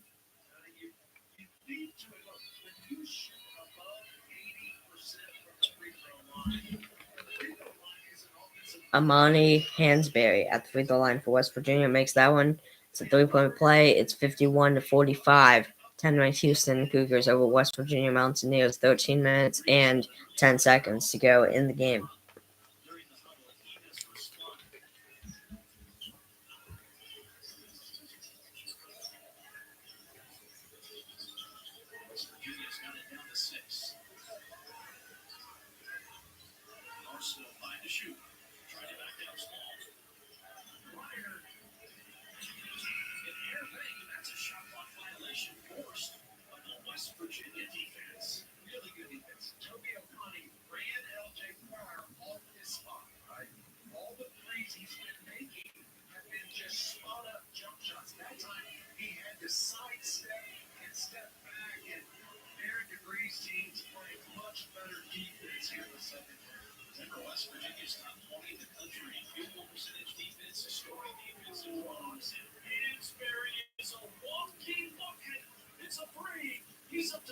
Hansberry for 3. He's at 12 points now in the game, 3 for 4 from 3-point lane. And it's now 51-48, a one-possession game, a 3-point game here between the 10-ranked Houston Cougars and West Virginia Mountaineers. 12 minutes, 5 seconds to go in the game. A dunk by Houston, now 53-48 by Javier Francis. There for Houston. And this place is getting, Friederson is getting absolute wild right now.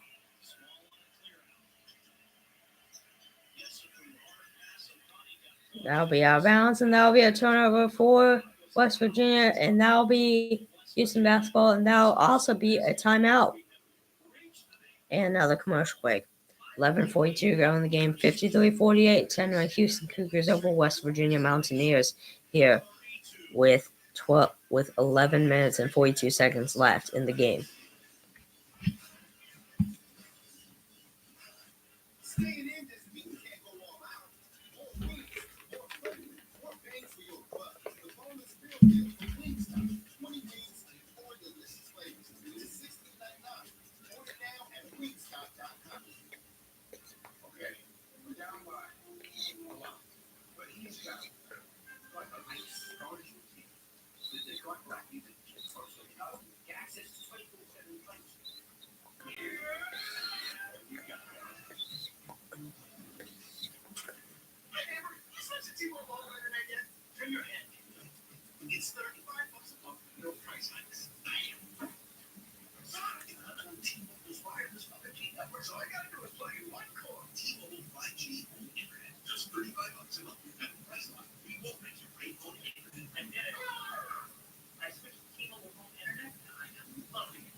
We have now been officially live for 2 hours and 1.5 minutes. Yeah. That's insane.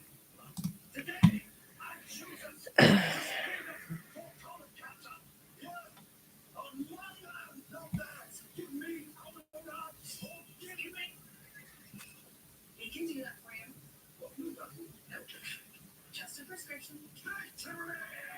Cologuard is an effective and non-invasive colon cancer screening test. False positive and negative results may occur. Those at high risk should use colonoscopy. So this was for MSN. Dr. Rito, maybe? Story by staff. Top 10 college basketball teams right now.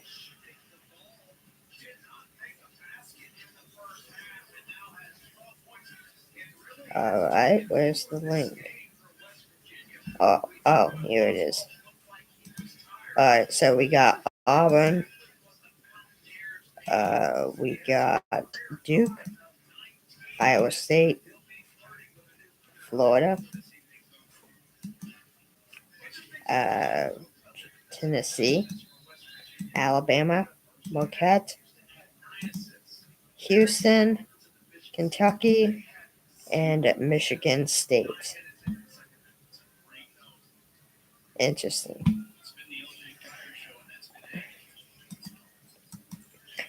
There are some teams on this list that I think I can agree with.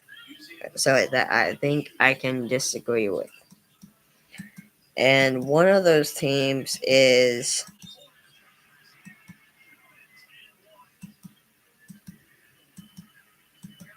and that first team that I have to disagree with is the Kentucky Wildcats. I don't think the Wildcats are a top 10 team. I'm sorry. I just think there are many teams out there like Florida, Houston, Florida, Houston, Iowa State, Auburn. I feel like there are just so many other teams out there that are just another level higher than Kentucky. So I don't think Kentucky's a top 10 team right now. I mean, the rankings show them as one, I'm sure, but I doubt they are one. And then the next one is Michigan State. Michigan State, I don't think Michigan State is a top 10 team. Yes, they've been playing good basketball here of late, but here recently, but I don't know, it's just something about them. I feel like one wrong move and they can just go on like a losing drought, pretty much. And also, again, the Kentucky story all over again. I feel like just way too many teams out there, way too many other top 10 teams out there that are way better than Michigan State. Or way other teams out there that are outside of the top 10 that are way better than Michigan State and that probably deserve to be in the top 10 over Michigan State. Same with teams being over Kentucky. Like you well, I can't really name other teams, but you got a lot out there, right? So yeah, I mean, I don't know. Like I always say, it's something to think about for sure. But in my opinion, Kentucky and Michigan State, I don't think they should be in the top 10.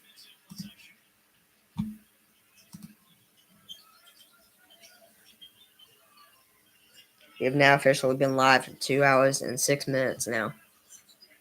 9 minutes and 30 5 seconds left in the game. It's 59-48, 10-ranked Houston Cougars over the West Virginia Mountaineers. An 8-0 scoring run for Houston in the last 2 minutes and 37 seconds. West Virginia basketball.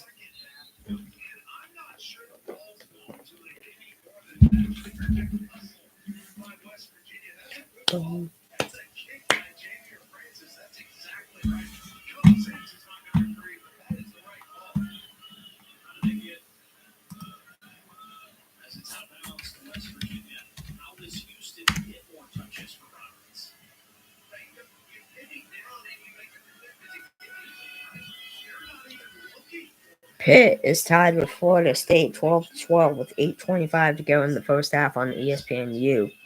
On Victor Network with 2:53 to go in the game, it's 81-70. Now 82-76, 12-ranked Michigan State over Penn State. Michigan State Spartans over the Penn State Unity Lions. 12:26 to go in the game. It's 51-30. 6-ranked Tennessee Volunteers over the 23-ranked Georgia Bulldogs.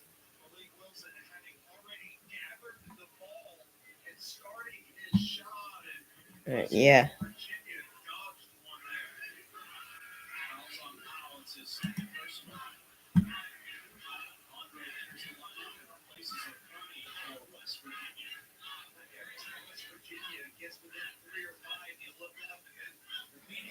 So here's some basketball news, some professional basketball news. NBA. The Knicks, Karl Anthony Towns, has a bone chip in his thumb, sources say. Tim Bontemps, on ESPN's senior writer, Philadelphia, New York Knicks center Karl Anthony Towns has a bone chip in his right thumb to go along with the right sprain. To go along with the sprain he sustained in Monday's loss to the Detroit Pistons, sources confirmed to ESPN on Wednesday. Though some sources also said Towns was expected to play through the injury. Towns hurt his thumb in the first half of Monday's game when he smacked his shooting hand on the backboard on a drive. He played the rest of the game, finishing with 26 points and 12 rebounds in 43 minutes. Though he grabbed at his hand several times as the game progressed. Afterward, Towns said the thumb injury is what it is, and after initially being listed as questionable to play Wednesday against the reeling Philadelphia 76ers, he was eventually ruled out before the game, with the swelling in his thumb needing to subside before he can return. We'll see where he is Thursday. Knicks coach Tom the Bowdu said of Towns' status during his pregame news conference. That's interesting. I'll close that tab. All right. 8 minutes to go in the game. 59-48. 10-ranked Houston over West Virginia.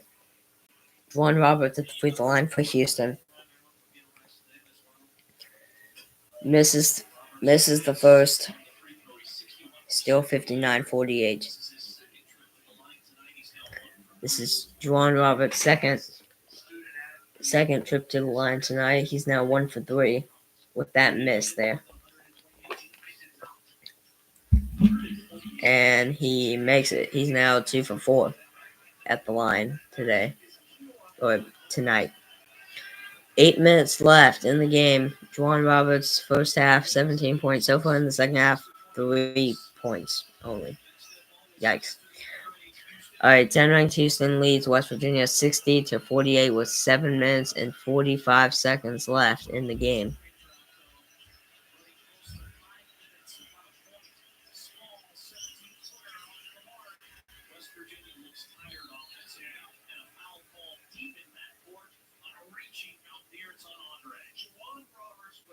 foul on West Virginia. That's a post player against the leading scorer, point guard in the Big 12. And Juwan Roberts did not take the fake. He stopped the dribble penetration, did not take the up fake, and ended up forcing a bad shot. That is outstanding on the ball defense.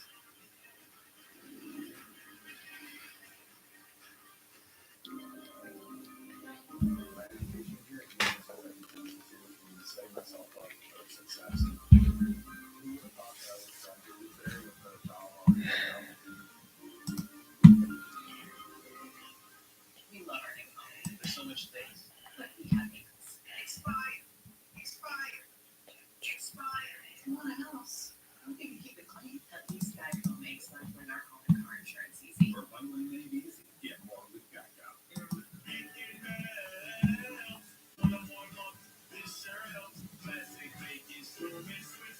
Even though reason is tasty, but having your way. Y'all see this? Patrick Mahomes is saying goodbye. People's trick. Where did he go? Exactly, saying goodbye to his own phone. Good Lord. I keep seeing these videos and stuff.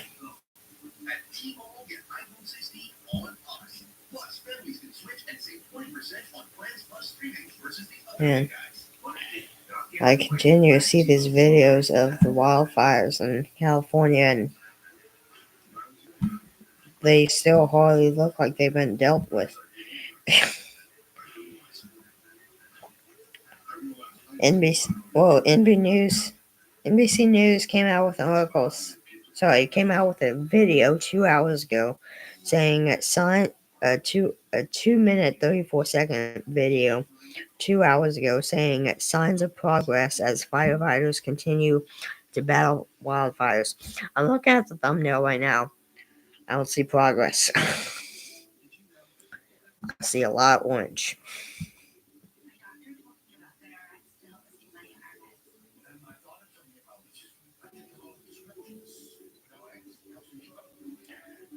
There is progress, though, as schools have officially now opened their doors to allow students back in.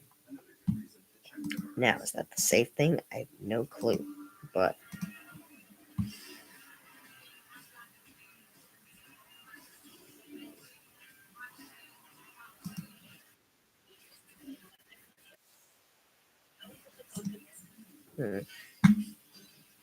Houston had a 13-point lead in intermission. The margin is 12 at 60-48. Houston on top. West Virginia, they look worn down here in the second half. Remember, they're without Tucker DeVries. He played in 8 games in the non-conference, was averaging 15 per game for the Mountaineers. They're not real deep. I mean, they played 8 guys tonight, but in terms of their scoring and now in the second half, in Houston, they'll do that too. Oh, yeah. West Virginia's the announcers just mentioned it. West Virginia's offense looks tired tonight. It looks tired right now. And keep in mind, they're playing without Tucker DeVries. They're playing without one of the big men, if not their big man, one of the better, if not their better, or the best player on the court. They're playing without him. So you would think, obviously, that would take an impact just because you're without one, if not your best player out there on the court arguably against one of the best teams in the country in the Houston Cougars. So, yeah. 7 minutes and 10 seconds to go in the game. It's 10-ranked Houston over West Virginia, 62-48. 3-pointer by Sharp, and that is drained. 65-48. Oh, my bad. That was not Sharp. That was Uzan. Milos Uzan. 65-48. 6:50 to go in the game. A 14-0 run in the last 5 minutes and 20 seconds for Houston. 14-0 run. The last 5 minutes and 25 seconds now. Missed 3-pointer there by West Virginia off the backboard, and Houston with the defensive rebound. It's Milos Uzan with the basketball. Now passes it to Juwan Roberts. Now passes it to Emmanuel Sharp. Passes it back to Juwan Roberts. Passes it down to number 23. A 3-pointer off the mark. And that'll be a defensive rebound for the Mountaineers.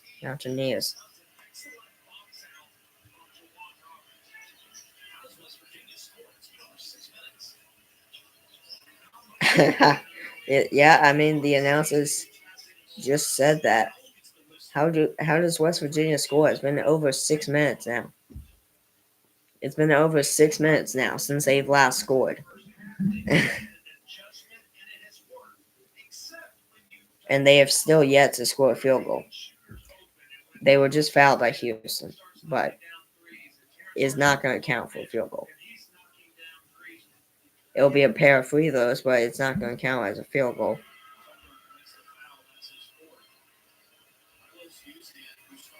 Just because he missed. Yeah. All right, makes the first, now 65-49.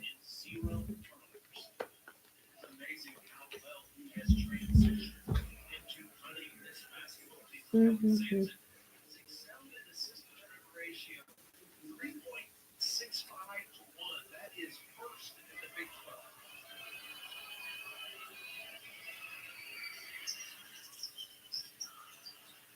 Splits the pair. Number 6 left. Houston by 16. They led by 13 in the half. Sharp struggling with his dribble. Somebody needs to go help him. Houston has made 5 threes in this second half and 3 2-point baskets. Stop that start using and swallowed up by Hansberry. Arsenal. Closer, rebound West Virginia. Shot the first one you touched it. See small attacks. Good look for Powell. Short. West Virginia has completely lost their legs. Xavier Francis hurt his left ankle. Yeah, they have lost their legs. You're exactly right. Shots coming up short and not getting very good looks at the basket. Francis, a guy that has battled injuries throughout his career. He had that groin injury. He missed almost a month. And Phil Sampson said this week that, missing 20 days in his program is a really long time, but he was so proud of how Francis has bounced back and gotten himself more minutes. Lost his starting lineup, lost his position to that left foot roll. But Xavier Francis's numbers are very modest. All right, 5 minutes and 14 seconds left in the game. 65-49, 10-ranked Houston Cougars over the West Virginia Mountaineers.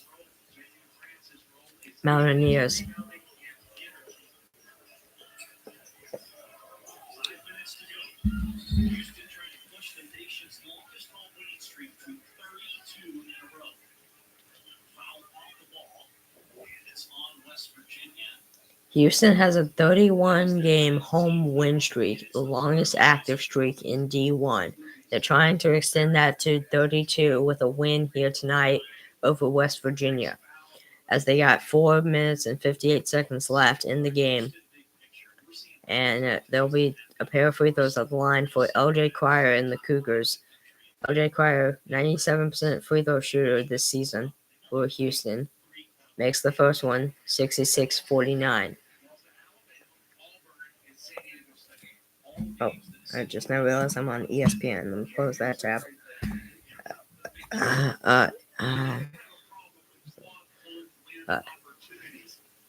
Here comes Houston's in third right now in the Big 12 standings.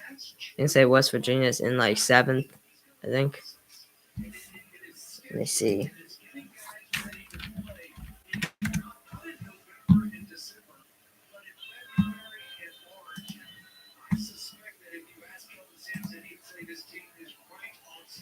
Third, fourth. No, West Virginia's in 4th. Never mind.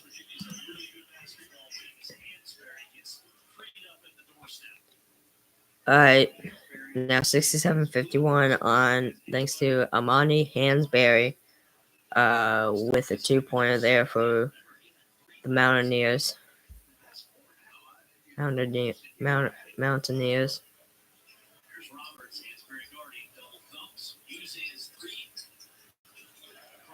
Offensive 3-pointer misses. Offensive rebound for Houston.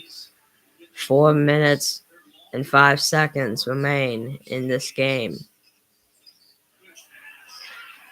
Dunk! Nice pass there to Juwan Roberts for Houston. Nice pass there for Houston. 69-51. Juwan Roberts, 22 points in this game, a season high for Roberts.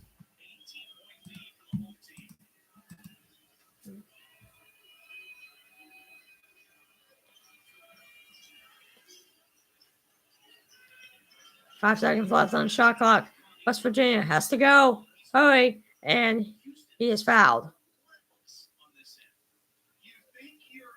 And a timeout is taken by West Virginia. Yeah. And they'll go to commercial break again. 3:32 to go in the game. 3 minutes, 32 seconds to go in the game. It's 69-51. 10-0 Houston Cougars over the West Virginia Mountaineers. Mountaineers. Mm-hmm. All right. Let's see. Oops.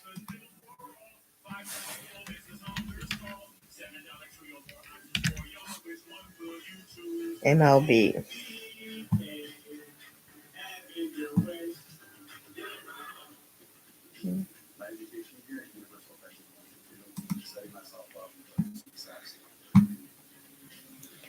Verlander buys into Colombian Soccer Club. Per Mandy Randhawa of MLB.com, Justin Verlander is preparing to enter the 20th season of his brilliant MLB career after recently signing a one-year contract with the San Francisco Giants. But while the former MVP and a three-time Cy Young Award winner is all about baseball, he isn't all about baseball. Verlander and his wife, Kate Upton, are part of a consortium, sure, that has acquired a 99% stake in the Colombian soccer club La Equidad, according to a report in The Athletic. Subscription required. Other investors include actors Ryan Reynolds, Rob McElhenney, and Eva Longoria. Hopefully, I'm saying that Rob guy's last name right. Hopefully, as well as former NBA All-Star Sean Marion.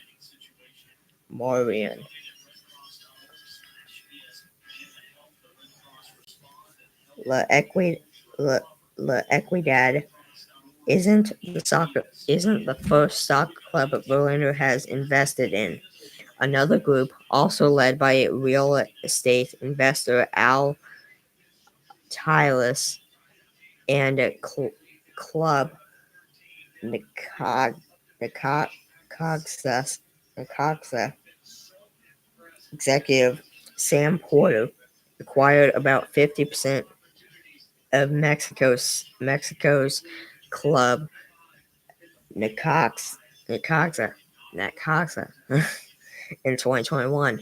Good lord, that's hard to pronounce.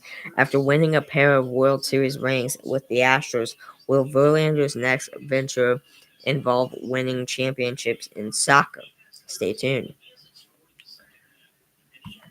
Of course, Verlander, who turns 42 on February 20th, doesn't seem to be planning a full-time shift to that arena anytime soon, telling reporters upon signing with San Francisco that he would like to try and pitch until he's 45 or more. We'll see how successful he gets at that. Wish I'm the best at it, but well, yeah.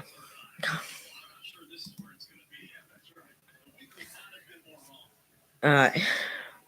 3 minutes and 13 seconds to go in the game. 69-52. 10 ranked Houston over West Virginia. It's Javon Small that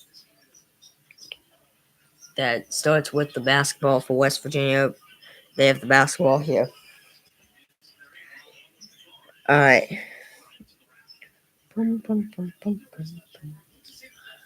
Alright, we've now officially been live now for 2 hours and 27 minutes. Houston basketball now.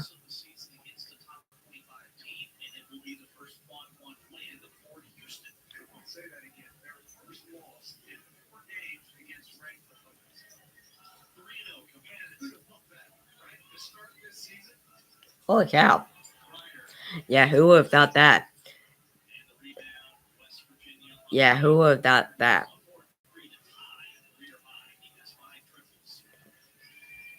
This would be the first loss to an AP top 25 team this season, I guess. Who would have thought that? Who would have thought that?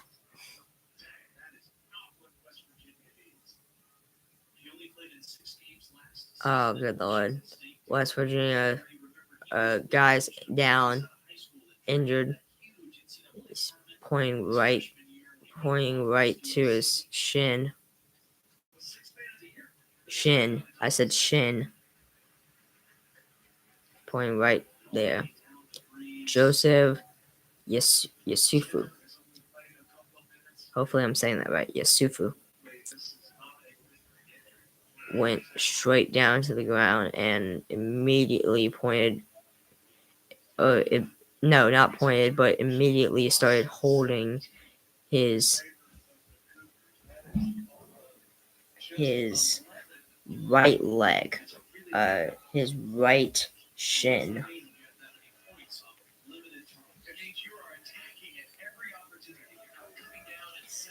Alright.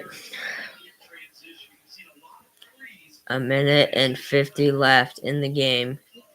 69-54. 10 ranked Houston. West Virginia. Deep three by Houston off the backboard and no good. West Virginia with the defensive rebound.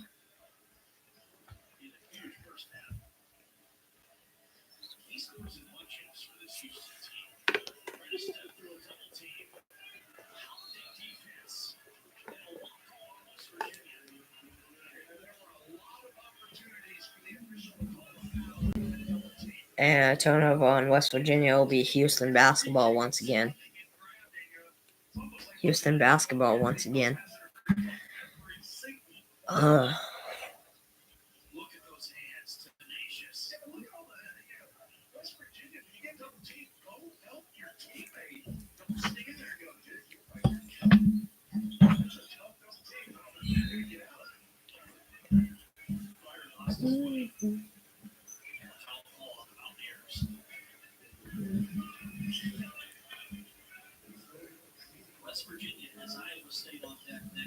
West Virginia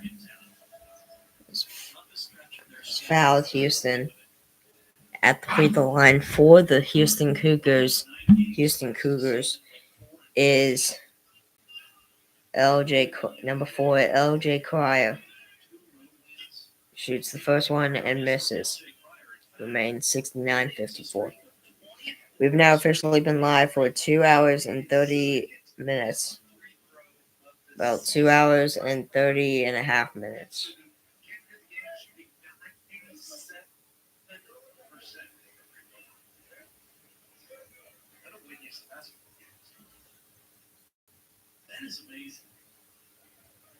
I'd like to thank everybody who sticks around for this live stream tonight for watch party of 2 games. The 9-ranked Kansas State. First was the 9-ranked Kansas Jayhawks and the 2-ranked Iowa State Cyclones. And now we're just wrapping up. A game here between the 10-ranked Houston Cougars and the West Virginia Mountaineers. 55 seconds remain in the game. But yeah, I'll be live again doing regular 30-minute live streams tomorrow and Friday. And then on Saturday, I'll be doing more watch parties starting at 11 a.m. between 10 ranked Houston and UCF. At 12 p.m., I got 9 ranked Kansas against Kansas State. At 3:30 p.m., I got the 4 seed Texans against the 1 seed Chiefs, and then the 1 seed Lions against the 6 seed Commanders at 7 p.m. And yeah, and then Sunday I got the 25 ranked Bay, and then Sunday I got 2 football games plus 1 basketball game, which is Baylor and TCU. But that's gonna do it. 10 ranked Houston beats West Virginia 70-54. Houston now 4-0, still conference play. 12-3 overall. West Virginia now 12-3 overall. 3-1 in conference play.